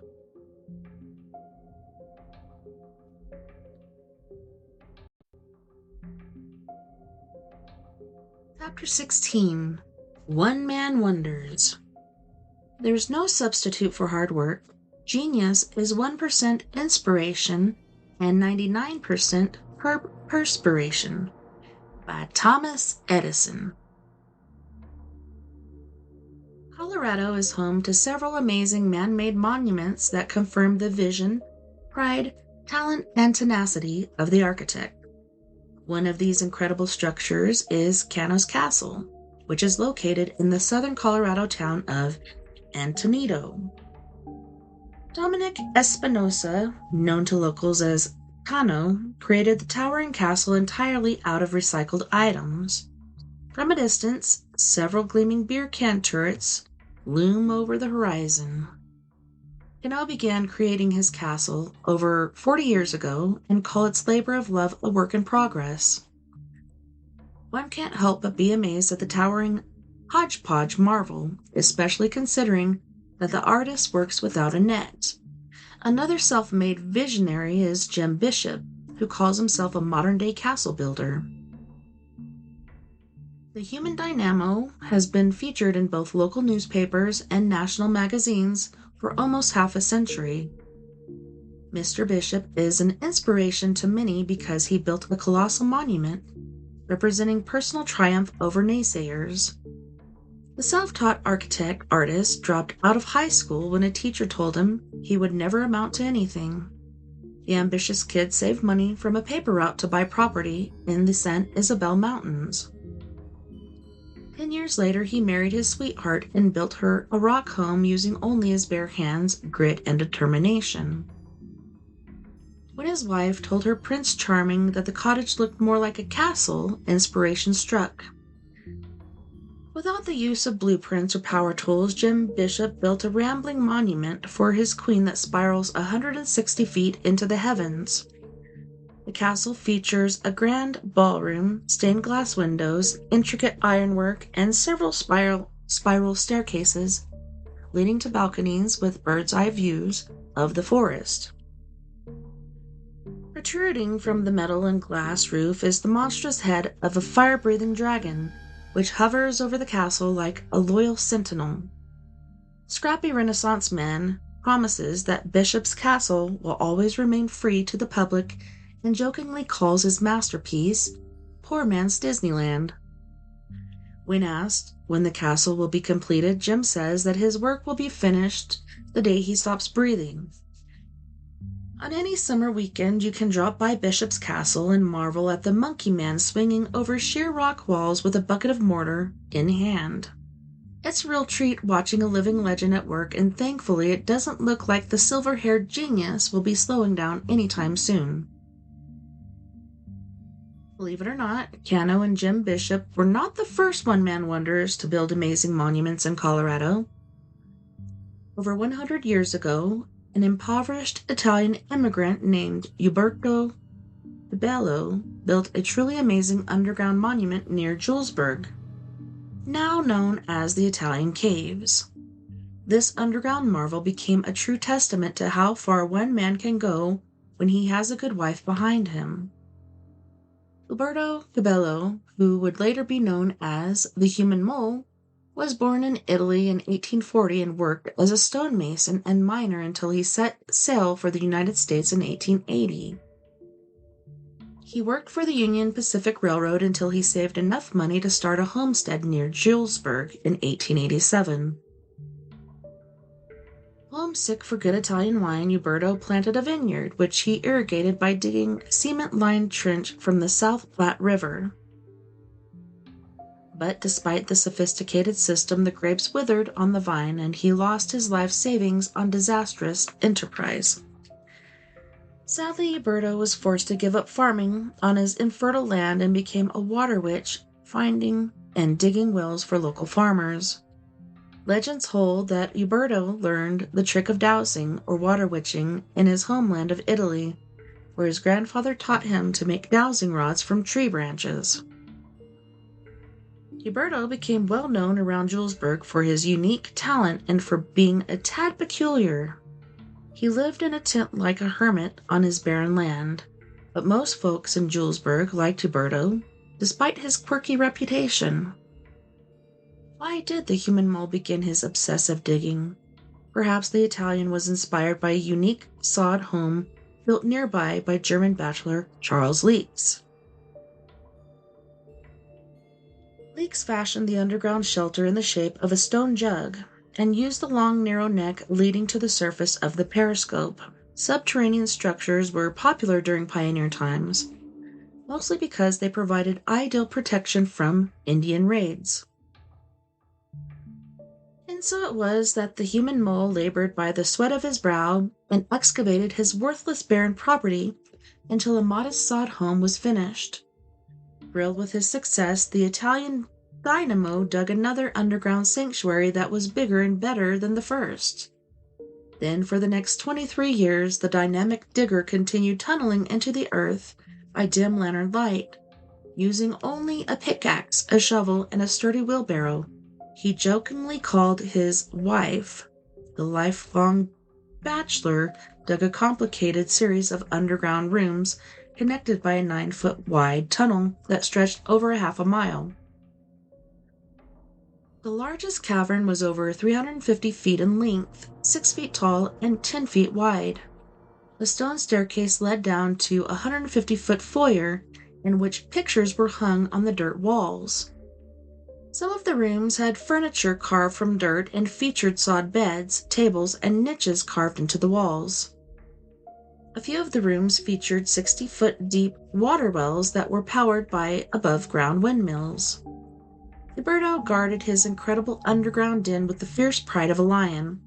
In fact, when historians tried to restore the Old Platte Trail, which ran through his property, he flatly denied them access and even dug a deep trench across his road to prohibit trespassing.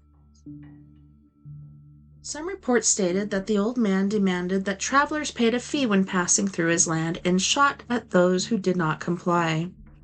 As time went on, the people of Julesburg thought Uberto was going mad as they watched the recluse haul rock hither and yon day after day. When asked by bystander why he worked so hard, Uberto simply replied that he had to work hard because he didn't want to get sick and die. But mental illness finally claimed the life of the robust 75-year-old hermit. On Friday, September 10, 1910, the Denver Post reported that the Italian immigrant had bit the dust, with headlines shouting, "Two eat baked sand, one dies, other keeps on, Denver carpenter thinks diet is curing him of dyspepsia. Hermit is dead, Julesburg recluse not so successful with same remedy." The article reported that Denver carpenter C.J. Hendershot had at his homestead a few days earlier a victim of the same bogus folk remedy. Apparently, the old recluse was eating baked sand 3 times a day in order to cure an obstinate case of indigestion. Oh my gosh. Uberto's stiff corpse was found in his underground dirt palace lying peacefully on his lumpy sod bed. The old man was wearing his best bib and tucker.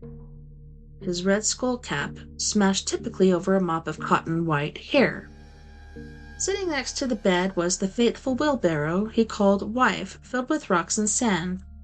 Oddly, the old Italian died with a clump of soil stuck in his mouth, and a half-eaten pan of baked, dry dirt lay nearby. No one in town seemed to know how long the poor old man had been baking and ingesting dirt, but everyone agreed that the recluse had not been seen at the supermarket for quite a while. A local chapter of nuns paid for the old miser's funeral. Despite the old man's obvious poverty, rumors swirled that he had gold dust secretly buried in his underground palace. Treasure hunters came from all over the area in search of riches but were disappointed when nothing was found. Years later, the hermit's underground palace became an unofficial tourist attraction, known as the Italian Caves, and curiosity seekers came from all over the region to investigate the former home of the human mole. Now all that is left of Ubello's underground empire are the crumbled remains of a few caved-in tunnels and the historical marker near the highway. However, because of his sheer determination and gumption, the human mole of Colorado will be forever known, just like living legends Cano and his castle-building contemporary Jim Bishop.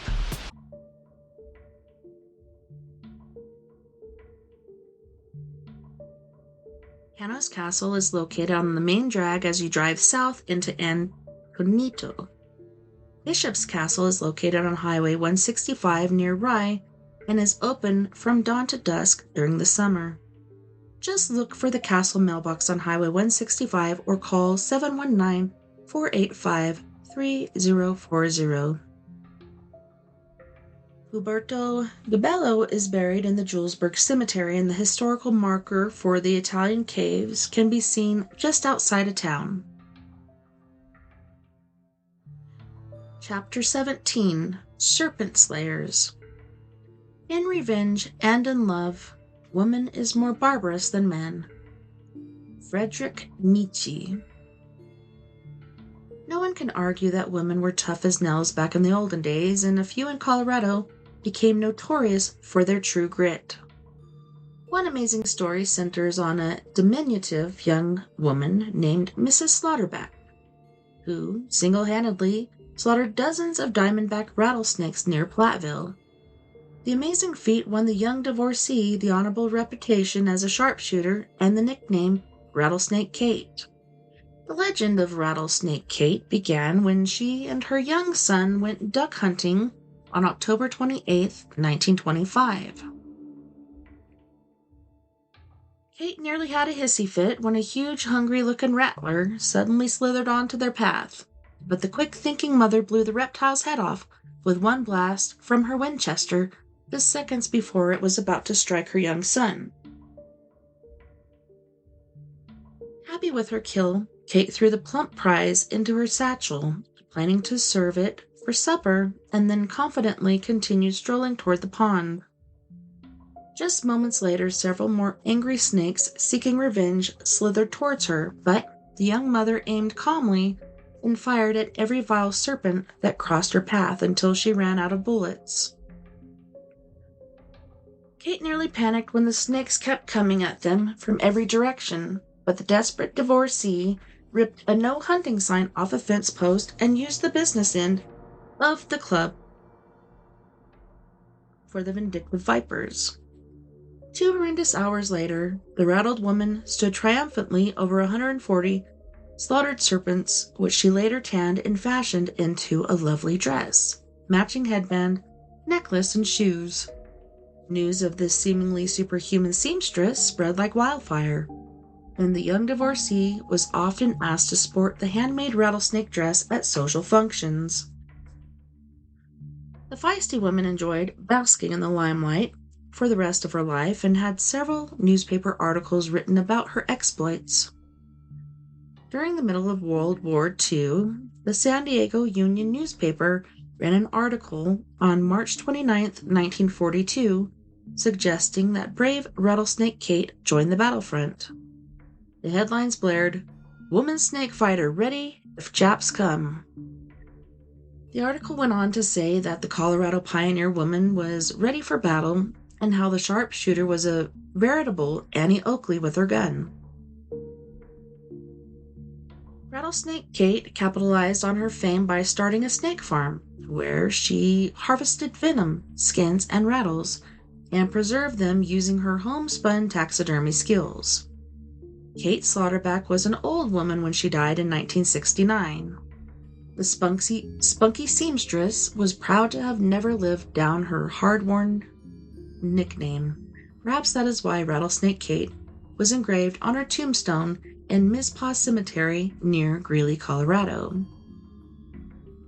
Thereby hangs the tale of Mountain Charlie, another feisty character who became infamous for revenge and made quite an impression on the founding father of Greeley, Colorado.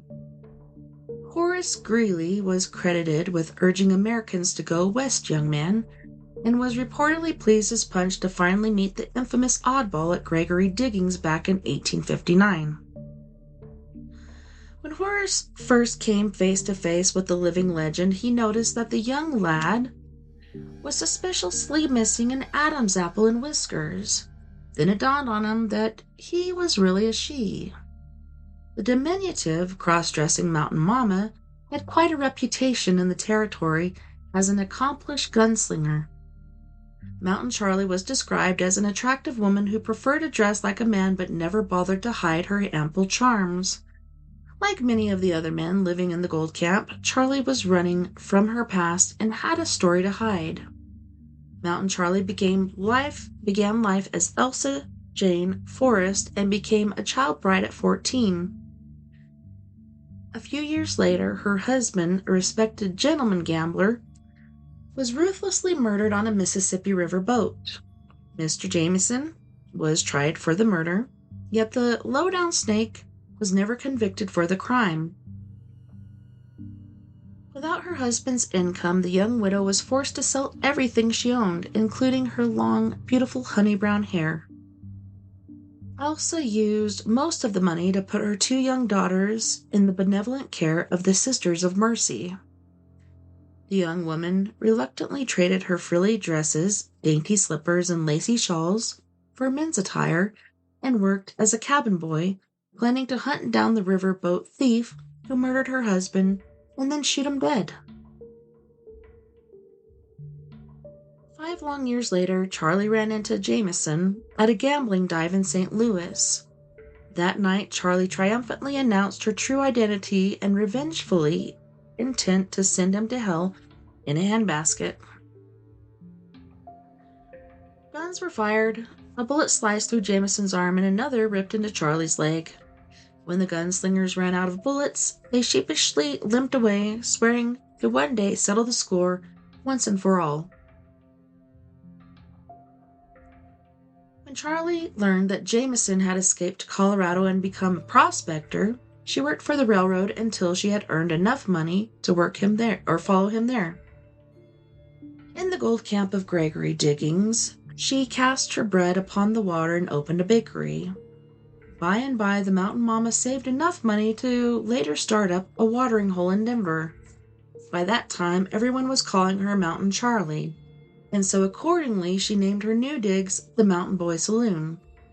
The body establishment attracted the rowdiest of ruffians and was just the kind of place that a low-life snake like Jameson would likely slither into one day. Business thrived at Mountain Charlie's infamous saloon, yet she still did not have peace in her heart. Charlie dreamed night and day about brutally torturing her arch enemy, and the dark obsession haunted her very soul.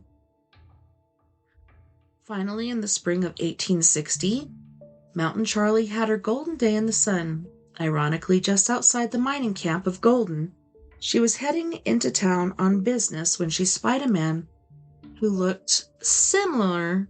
Hold on a second. Go back. No, don't want that. All right, where did we go?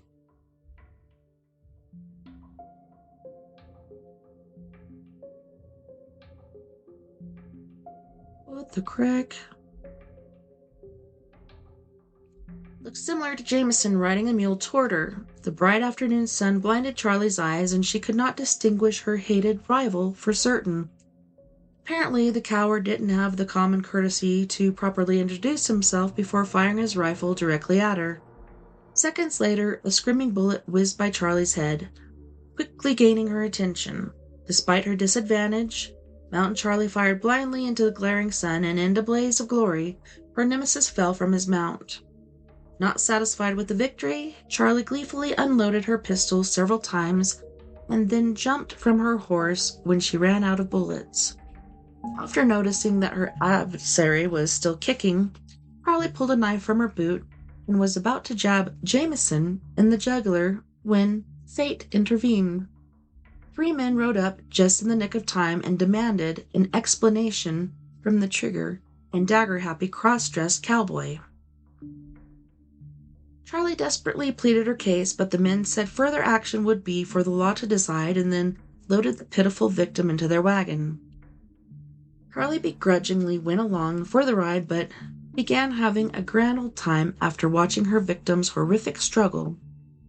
Every time the cart hit a rock or swerved to avoid a pothole, Jameson cried out in excruciating agony, and Charlie roared with gut-wrenching laughter. The vile vixen shamelessly taunted her enemy, adding insult to his injuries by spitting tobacco in his bullet wounds and whistling Dixie along the way. By the time they reached the doctor's office, Charlie was mighty thirsty and wanted to celebrate.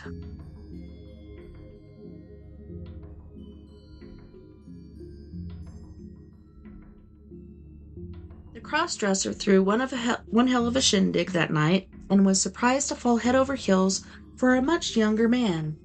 The handsome cowboy was apparently attracted to vindictive women who looked like men, and so the unlikely duo was a match made in heaven.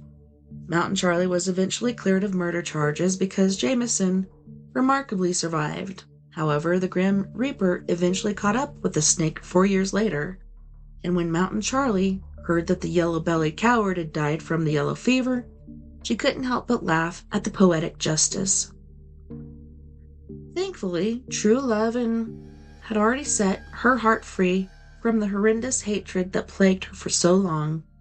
Years later, Mountain Charlie wrote an autobiography about her infamous life. The cross-dressing Mountain Mama will always be remembered in Colorado for her dogged determination to hunt down the snake who murdered her first husband, and so her brazen spirit lives on in legends of the Old West, just like Rattlesnake Kate. To see the rattlesnake in dress and other fashionable serpent accessories created by Rattlesnake Kate, please visit the Greeley History Museum. Kate Soderback's actual farmhouse can now be seen at the Centennial Village Museum in Greeley. Call 970-350-9220. Pretty sure I'm going to Greeley this next week. I'll have to look in my phone and double check. But on that note, boys and girls, we are going to our second music break with Miss Mia Savage with Not a Phase. The bottom line, Singing to Your Grave and Bury Me in Heaven. Don't go anywhere. We'll be right back after this music break.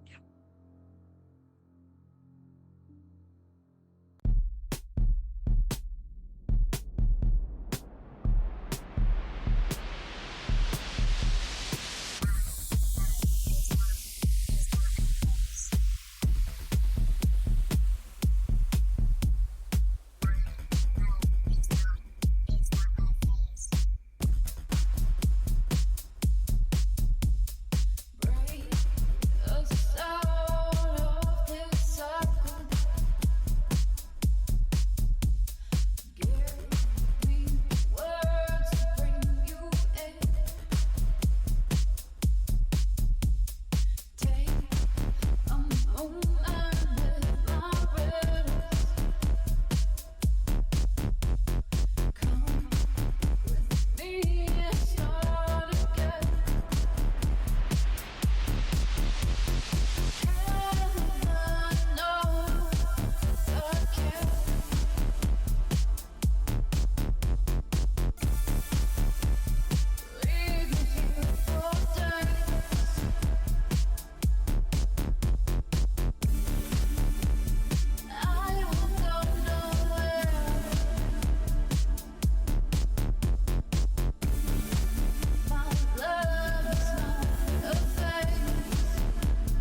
right now between fear and love.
Choice right now between fear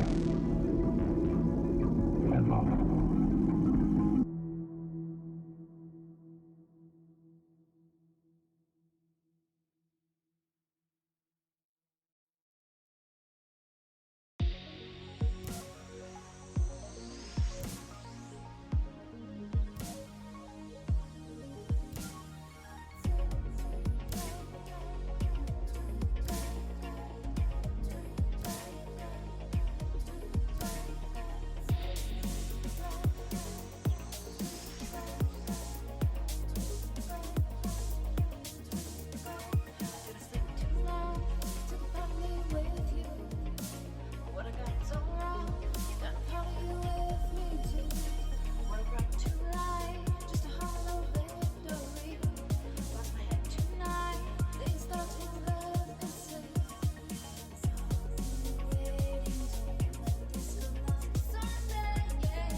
Welcome back, guys. Thanks so much for hanging out with me tonight on We Are Paradox Media's Late Night in the Rockies. That was Miss Mia Savage from the Phoenix, Arizona area with Antidote for Savages. If you want to check her out, go ahead and head on over to Instagram, and she's got some stuff posted over there. So I was just thinking, you guys know this Black Swan and Three-Eye Atlas thing going on? Isn't it funny how the government shut down and now NASA, nobody's keeping track of the sky, supposedly. But, the channels that we used to be able to open up and watch or whatever are all down. So was this, I know it was intentional, but was it because of this? And is everybody in on it as far as the government goes?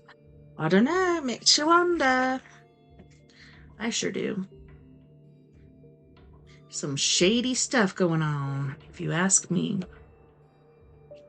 Alright, Chapter 18, Jinxed Gemstones. Oh, what a tangled web we weave when first we practice to deceive. By Walter Scott. That used to be one of my dad's favorite lines. The Hope Diamond is better known for its infamous deadly curse than its priceless beauty. Supposedly, over 100 owners, from monarchs to aristocrats, either suffered or died under the gemstone's deadly spell. Thankfully, the Hope Diamond is now housed under lock and key in the Smithsonian, where it can do no more harm. Interestingly enough, there are a few other legendary gems associated with deadly jinx, and both were owned by Colorado conmen who perished because of their so-called hoodoo. One of these curious gemstones is the Pearl of Lao Tzu, better known as the Pearl of Allah. This whopping 14-pounder is known as the largest pearl in the world, according to both Ripley's and Guinness. Practically speaking, the gaudy gray pearl could never be fashioned into jewelry and might be better suited as a bowling ball. Obviously valued for its rare colossal size, the odd-looking artifact closely resembles the size and shape of a human brain. Well, that's weird. Which might partially explain the strange legends associated with it. The most popular story tells that the hideous pearl was cultivated by Chinese philosopher and spiritualist Lao Tzu, who placed a sacred jade amulet in a clamshell over 2,500 years ago. Over the centuries, various custodians transferred the incubated pearl into bigger clamshells as it evolved. How do you find a clam that big? Holy shnikes. During this time, several wars erupted over guardianship of the sacred clam, convincing Chinese monks of its ancient curse. Fearing for their lives, a priest finally shipped the colossal clam to a secret location for safekeeping. Tragically, the Chinese ship sank during a storm and the holy mollusk was lost to the depths of the Palawan Sea. Centuries later, a diver in the Philippines was astonished when he came across the unusually large shell. Once the young native pried the massive mollusk open, he was mysteriously struck dead by a bolt of lightning. Natives understandably feared the awesome power of the wicked gem. Eventually, the tribal chieftain gave the ugly pearl to a doctor for saving his son's life, telling him that he must keep the gem for 21 years or he, too, would suffer the pearl's evil wrath. However, the doctor sold the ancient treasure just as soon as he reached the California coastline. Ironically, his infant son died the very next day. Colorado Springs resident and alleged gangster Joseph Bonicelli bought a third interest in the Pearl of Allah back in 1990, when it was valued at a cool 100 million clams. Shortly thereafter, his wife was found murdered, and the gangster was implicated in the crime and sentenced to life in prison. Mr. Bonicelli suddenly died in 1996, and the mysterious Pearl of Allah is now the property of probate court. which is probably the safest place for the jinxed gemstone. The Kelly diamond was also well known for its fabled deadly curse, but what makes this story so interesting is not how the gem was created, but the way in which it was consumed, both literally and figuratively. The story begins with an affable character by the name of Singapore Jake who traveled all over the country, benefiting folks with his carpet bag of herbal remedies, charms, and talismans. In 1880, the traveling snake oil salesman decided to settle down, hanging his shingle in Denver. Old Jake couldn't read or write much, but he could skillfully interpret tea leaves, crystal balls, and tarot cards, and was considered a wise prophet by many who knew him. Early pioneers, ranchers, farmers, and even the blue bloods of Capitol Hill went all the way to shady Chinatown district just to pay the old prophet a visit. Prospectors and gamblers were especially interested in seeking his sage advice, especially when their good luck soured. Folks told of how Singapore Jake would go into a pretty good trance for just $1, but for $5, he would make his eyes bulge in a weirdly penetrative way and his body shake with powerful might. Supposedly, the mysterious prophet studied the occult in India, but it was later revealed that the only Indians he ever saw in his lifetime were the local Sioux, Cheyenne, and Arapaho. Singapore Jake enjoyed the sweet taste of success for many good years, until his career came to a screeching halt. Jake's bad luck began when he came into direct contact with the infamous Kelly diamond. The brilliant 3-carat bauble was fashioned into a beautiful stick pin by its original owner, who died the first time he wore it, igniting rumors about the jinxed gemstone. The diamond was later named after a gentleman gunslinger known as King Kelly. Kelly won the diamond stick pin in a poker game, but was shot down in cold blood before leaving the card table. After the gunslinger's death, the diamond was given to his lover, a soiled dove. That's a prostitute, back in the good old days. The next day, she too was found murdered while wearing the jinxed gem. Detectives found a motive or suspects in either case, and both crimes remain unsolved. The gunslinger's lover racked up a considerable lodging bill at the time of her untimely death, and so the diamond was given to hotel owner Marty McCraw as generous compensation. McCraw laughed off rumors about the deadly stick pin, so-called hoodoo, and proudly sported the ill-gotten Kelly diamond wherever he went. Sadly, just a week later, McCraw's wife ran off with a man from Frisco, and he was robbed of several $1,000s. McCraw's pals besieged him to seek help from Singapore Jake before it was too late. Although the hotel owner was skeptical of the old soothsayer's charms, he must have figured he had nothing else left to lose. Singapore Jake was confident about being able to remove the deadly curse from the diamond, but grimly stated that the procedure would be costly. After Marty agreed on a price, the mystic popped the diamond in his mouth to suck it dry of the hoodoo, then slipped behind a curtain to procure the necessary tools needed to complete the exorcism. The mysterious antechamber held various clay bowls filled with herbal remedies, associated magical implements, and a tall glass jar filled with rhinestones of various sizes. The fake diamonds were switched with real ones whenever the opportunity presented itself. Just when the good-for-nothing soothsayer was about to pull a fast one, a wild-eyed man accused of being a cheat came running into the fortune-teller's den seeking refuge. When Jake heard the commotion, he bolted from behind the curtain and was plowed over by the panicked gambler, causing him to accidentally swallow the jinxed Kelly gem, aka diamond.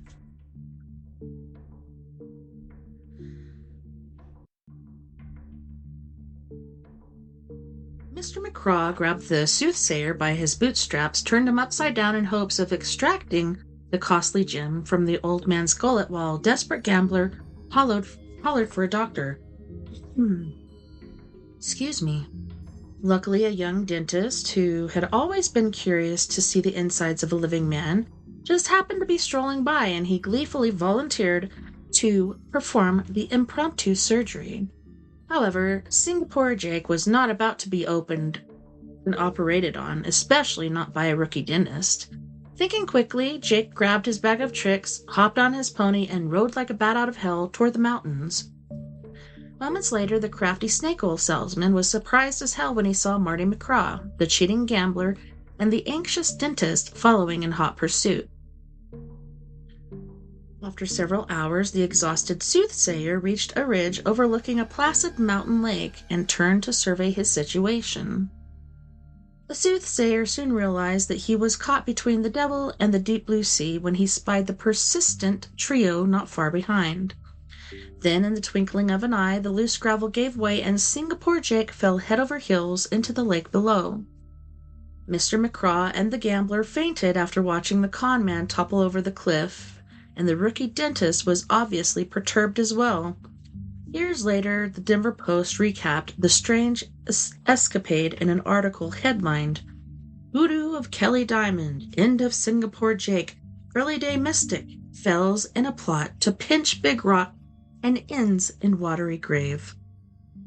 Whatever became of the cheating gambler and rookie dentist, no one can say, but Marty McCraw lived to be a wealthy old man, and he finally conceded that the tragic ending of the jinxed Kelly Diamond really did have a happy ending after all. So you can go to the History Colorado Center. It's a fabulous new museum in Denver at the corner of 12th and Broadway. For more information, call 303-449-8679. Chapter 19. Manly Man-Eaters.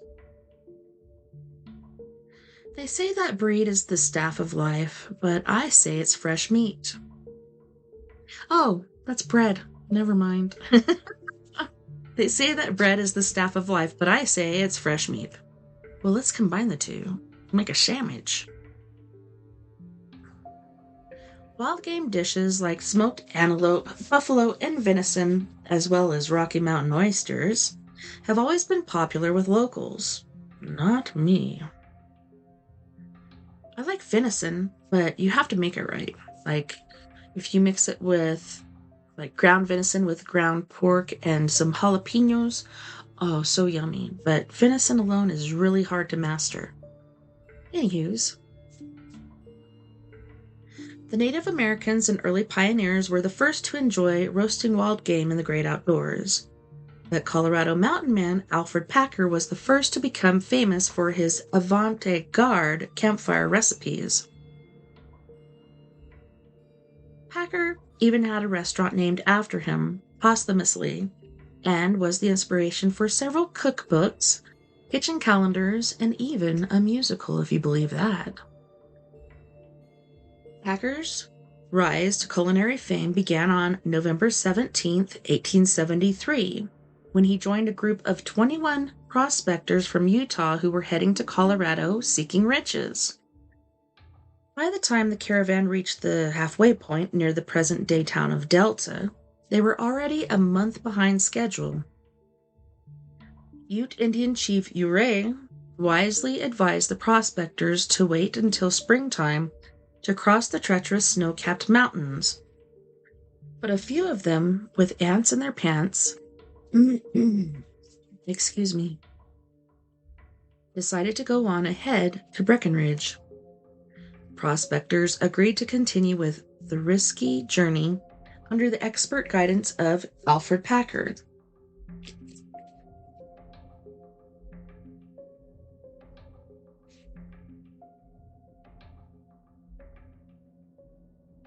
"65 days later, after Alfred Packer wandered into the Los Pinos Indian Agency, looking like death warmed over. Wild-eyed mountain man offered several excuses for the absence of his prospecting partners, eventually telling friends who ran off and left him high and dry in the howling wilderness to survive on nothing but wishes. Oh, I skipped a line. eventually telling officials that he was an epileptic and that his illness had frightened his friends, who ran off and left him high and dry in the howling wilderness to survive on nothing but wishes. After just a few days' rest, Packer headed to the nearest saloon to celebrate life anew. In the nearby settlement of Saguache, the mountain man had a grand old time flaunting his shiny new Winchester rifle, handsome buck knife, and oodles of cash. Some folks around town were familiar with Packer's reputation as a broken-down drunkard and grew suspicious. On a hunch, the local sheriff arrested the mountain man and held him at Saguache jail until authorities could arrive for further questioning. Meanwhile, a posse sent out to search for the 5 missing miners.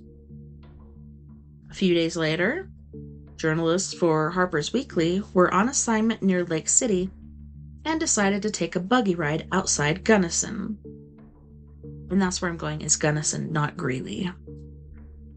When they came across the South Fork River, the journalists stopped for a picnic. However, an artist named John Randolph nearly lost his lunch when he stumbled across a gruesome discovery.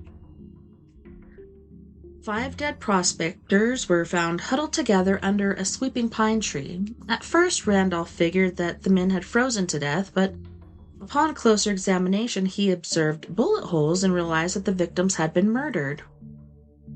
One of the men had his head bashed in.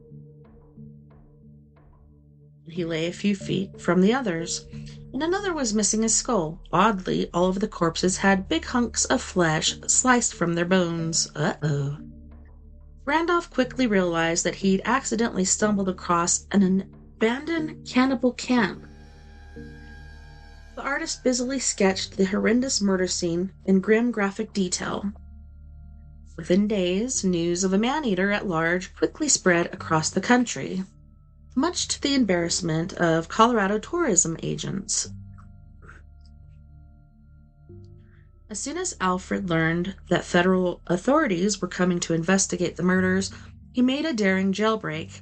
Headlines in September 11, 1874, New York Herald reported, "A white cannibal. Horrible deed in the wilds of the Rocky Mountains. Miner kills and eats 5 of his companions. A sickening diet." I'd say. Discovery of the mutilated corpses. The murder is still at large. The wild man was on the lam for 9 long years until he was inadvertently spotted by a former colleague at Fort Fetterman, Wyoming. Frenchy Cabazon, one of the original 21 prospectors, recognized Packer immediately when he saw his missing finger and heard his girlish voice. Days later, the 9-fingered sissy-voiced cannibal was extradited back to Lake City. After a spectacular trial, Alfred was pronounced guilty of premeditated murder on April 13th, 1883, and sentenced to hang a month later. According to Christopher O'Brien's intriguing book, Enter the Valley, District Court Judge Melville B. Jerry handed down the sentence by addressing Alfred Packer with the following statement. "Packer, you man-eating son of a bitch. There was just 7 Democrats in Hinsdale County, and ye ate 5 of them, damn ye.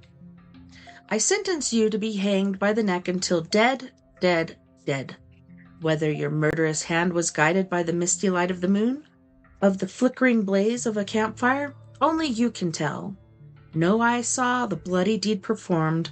No ear, save your own, caught the dying cries of your victims. To the sickening details of your crime I will not refer. Silence is kindness. I do not say things to harrow your soul, for I know you have drunk from the cup of bitterness to its very dregs." In another twist of fate, a stay of execution was granted because Packer claimed his trial was unconstitutional.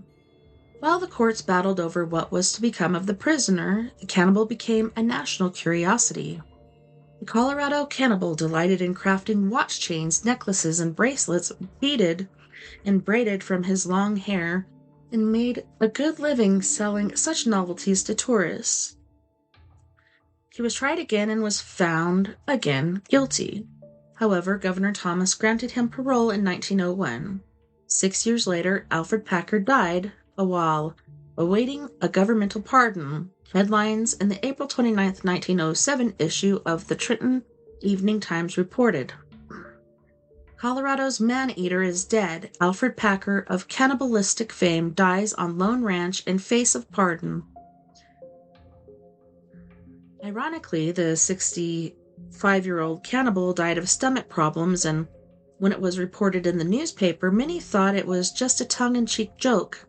After his death, journalists wrote of a misunderstood mountain man, but noted that at least his name was spelled correctly on his Littleton tombstone. Alfred had his name tattooed on his arm, but the dyslexic artist mistakenly spelled it Alfred. Alfred is now Alfred, which caused a lifetime of confusion.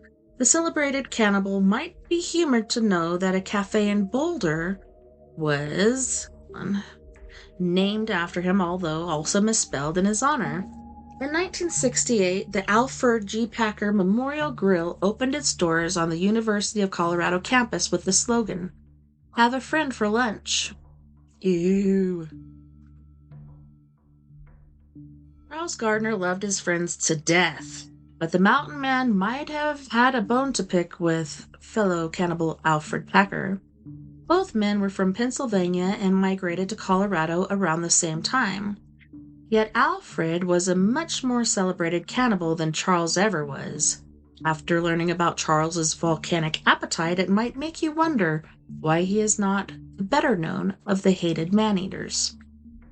As Charles Gardner grew up, his teachers said that he was as dull as bathwater, and his folks complained that the big galoot ate them out of house and home. When the overgrown teenager turned 16, he became known as the Devil Incarnate after killing his first man, who just so happened to be a Catholic priest in Leavenworth City. The Goliath became known as Big Phil and hooked up with a couple of army deserters who went by the names of Allison and Merrick. The troublemakers soon learned of an oldster who was hoarding a small fortune and decided to steal it. Later one night, the trio crept into Old Man's house and robbed him of his savings. The next morning, neighbors found the poor old man tied to his bedpost, dead from fright. Outraged citizens formed a posse to hunt down the brazen robbers, and bloodhounds led them to a deserted barn. Posse hog-tied Allison and Merrick and tortured them for hours without mercy. Finally, the thieves were thrown onto a raging bonfire, and the vigilantes laughed until their victims' screams faded into the night.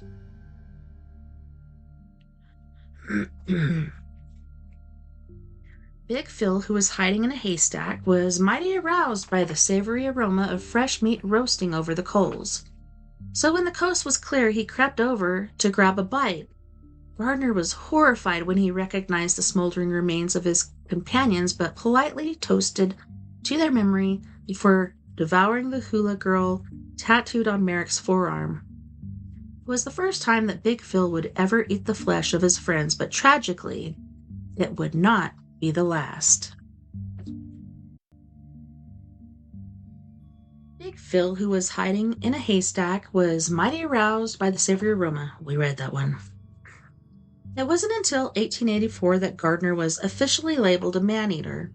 That winter, Big Phil and an Indian scout were sent to Fort Laramie to go on a mountain mission, but when a brutal blizzard hit the Rockies, everyone assumed that they both had died. Several weeks later, the soldiers were shocked when the mountain man came stumbling back into camp.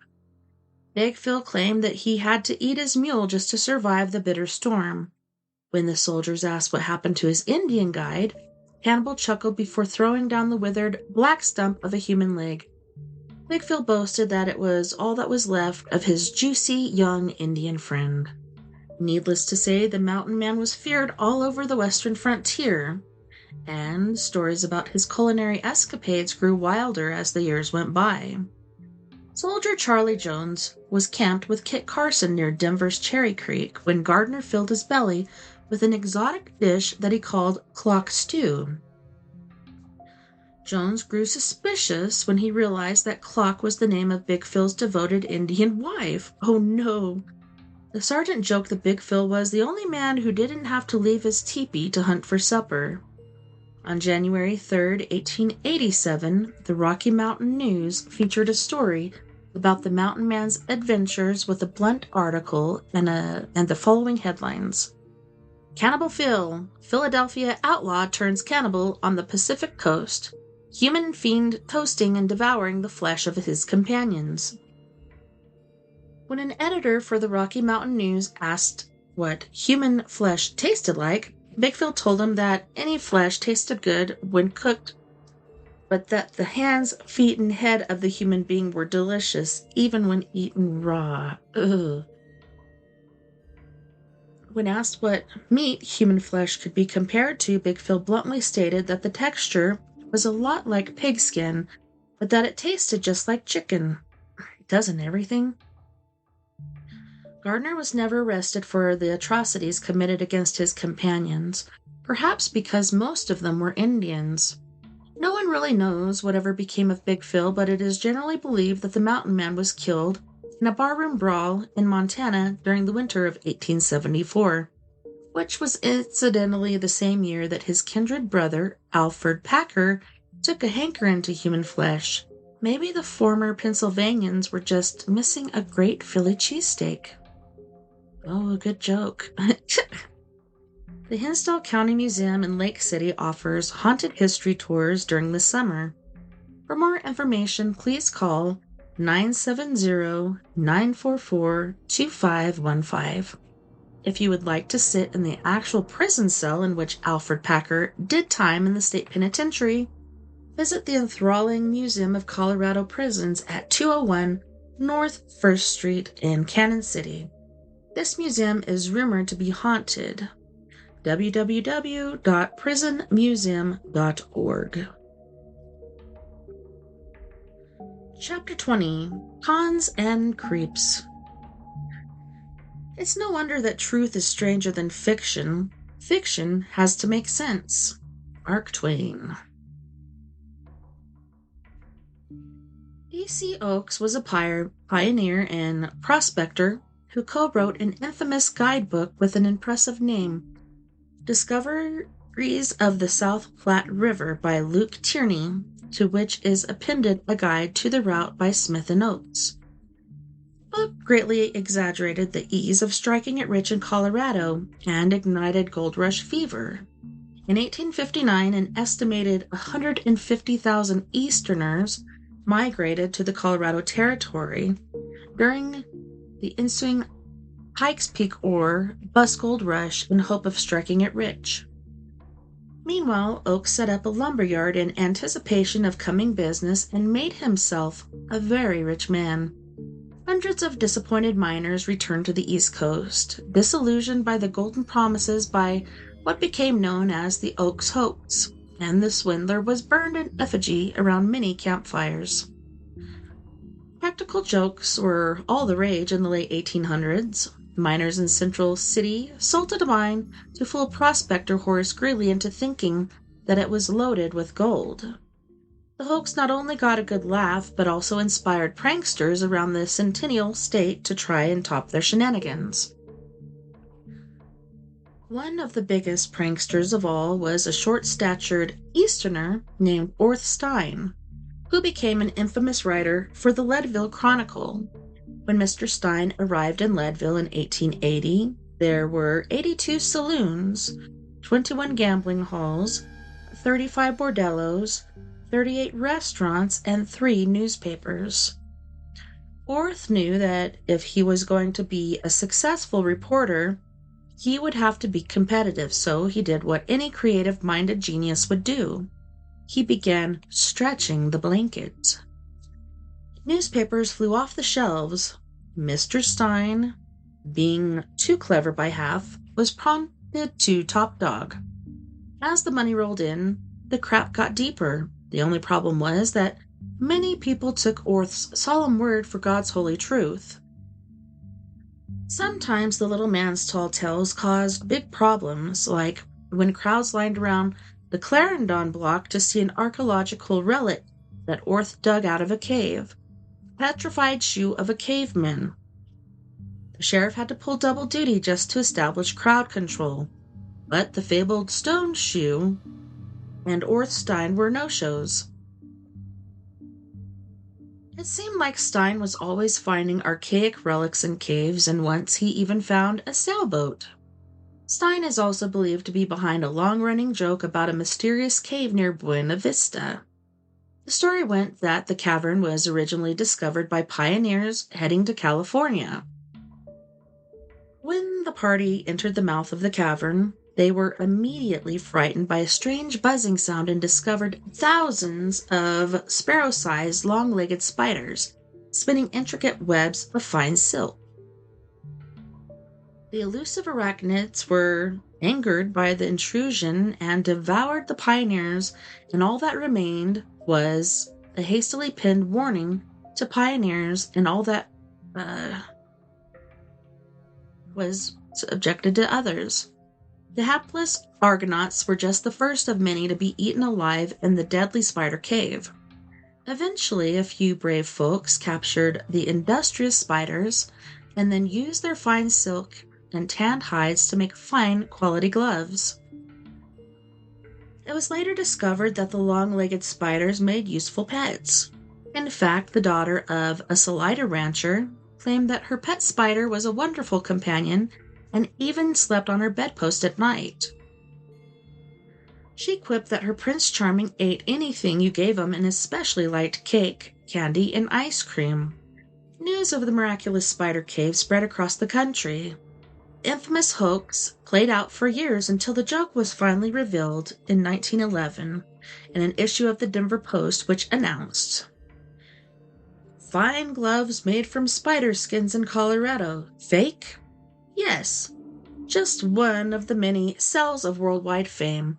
Some notable yarns state broadly advertised by some ingenious and impossible tales." Another infamous prank was pulled in 1878 when a wrestler by the name of William Muldoon was digging out a cave near Beulah and discovered the stone body of a giant prehistoric man. The fascinated relic weighed in at 450 pounds and was nearly 7 feet tall. The strange fossil became known as the Solid Muldoon and was exhibited throughout the country. Infamous circus promoter P.T. Barnum helped promote the attraction, and the fossil was also owned by infamous Colorado conman Soapy Smith for a time. Soapy exhibited the curiosity in Creed, where it was advertised as the Petrified Man. Soapy displayed the enigma in dimly lit back rooms of saloons and funeral parlors, where folks paid anywhere from a nickel to a buck each just to get a peep or a brief touch of the stone-cold giant. Soapy memorized quite a few fancy facts to impress folks with his knowledge about the prehistoric wonder. And where the heck did it go? I lost my place. And consequently made an embarrassment of riches. When the novelty eventually wore off, the Stone Man was sold to a circus. After traveling around for several years, the weary Stone Man finally crumbled to dust. The solid Muldoon ended up being made from cement, but sure made its owners a lot of coin. The stone giant was later memorialized with a wooden grave marker that still stands over his pretend grave near Beulah. Despite these amusing stories, a very real menace threatened the livelihood and sanity of Coloradans for several decades. The chaos began in... I sounded like a Valley Girl when I said that. The chaos began in the summer of 1890 when folks in the agricultural hamlet of Yuma trembled in silence as they watched the cloudless sky suddenly turn black as night. At first, folks wondered if they were experiencing a solar eclipse, but then they heard a dull hiss rumbling over the horizon. Within minutes, millions of hungry locusts were raiding picnic baskets and jumping into clothing and upswept hairdos. The beady-eyed grasshoppers nibbled on everything in sight and were unlike any grass-chomping creature the town had ever seen. They were twice the size of the common prairie grasshopper, and their long, sticky legs could propel them nearly 10 feet in any direction. Most unsettling of all was the bubbling black goo that they spit all over everything, and the loud hissing noise they made night and day. In 1910, the Gazette-Telegraph reported that locusts were affecting not only local crops, but also transportation. Papers' July 19 headlines blared, "Trans impeded by grasshopper scourge." It's hard to believe that trains in Denver's Grand Central Station were actually paralyzed because of the menacing creatures. For decades, farmers scoured almanacs looking for tricks to solve the problem, but to no avail. Needless to say, Coloradans were panicked. Headlines in Colorado Springs Gazette looked hopeful when it was announced. Millions of corpses strew East Colorado battlefield. Eventually, chemical weapons were used against the pests, but results were mixed. Finally, Coloradans decided to embrace their problem rather than trying to fix it. Folks began scooping the pesky critters up and baking them into pies, cakes, and cookies. As one old woman joked, "When life gives you lemons, you make lemonade, and when it gives you grasshoppers, make grasshopper pie." Folks also began using grasshoppers in crafts. One lady pressed the creepy little critters into photo frames, much like you would do with butterfly wings or flower petals. Another ingenious woman fashioned the pesky insects into bracelets, belts, and earrings, and then sold the trinkets at the train stop. Folks in Colorado Springs decided to make light of the situation by hosting the annual Soapweed and Grasshopper Days, a 3-day allergy festival dedicated to the love of all things that make your eyes water and skin itch. By the following summer, Coloradans were actually looking forward to the grasshoppers' arrival and compared the excitement to the return of the swallows of San Juan Capistrano. Sadly, the grasshoppers were no-shows. It was as if the creatures knew they were being exploited by Coloradans, and so they moved on to Texas, where I hear the grasshoppers have grown as large as pickup trucks. For more information about local lore, please visit the Colorado Springs Pioneer Museum at 215 South Taser Street or call 719-385-5990. Ooh, the next chapter is chapter 21, and it says, it's vampires and witches. There is nothing impossible in the existence of supernatural. Its existence seems to me decidedly probable. George Santayana. Well, unfortunately, we don't have very much time to get into this, but we might be able to. Legends of blood-sucking vampires lurking about in Colorado have been whispered about ever since Eastern European miners immigrated to the state and spread frightening stories about the supernatural beings.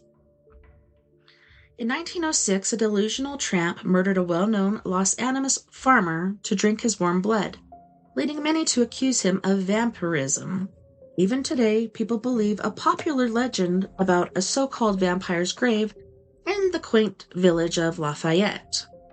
The long-forgotten grave actually belongs to 2 European immigrants who died during the Spanish flu epidemic in 1918. Cemetery records reveal that the men didn't know each other and that they died on different days but were interred in the same plot. Common practice when burying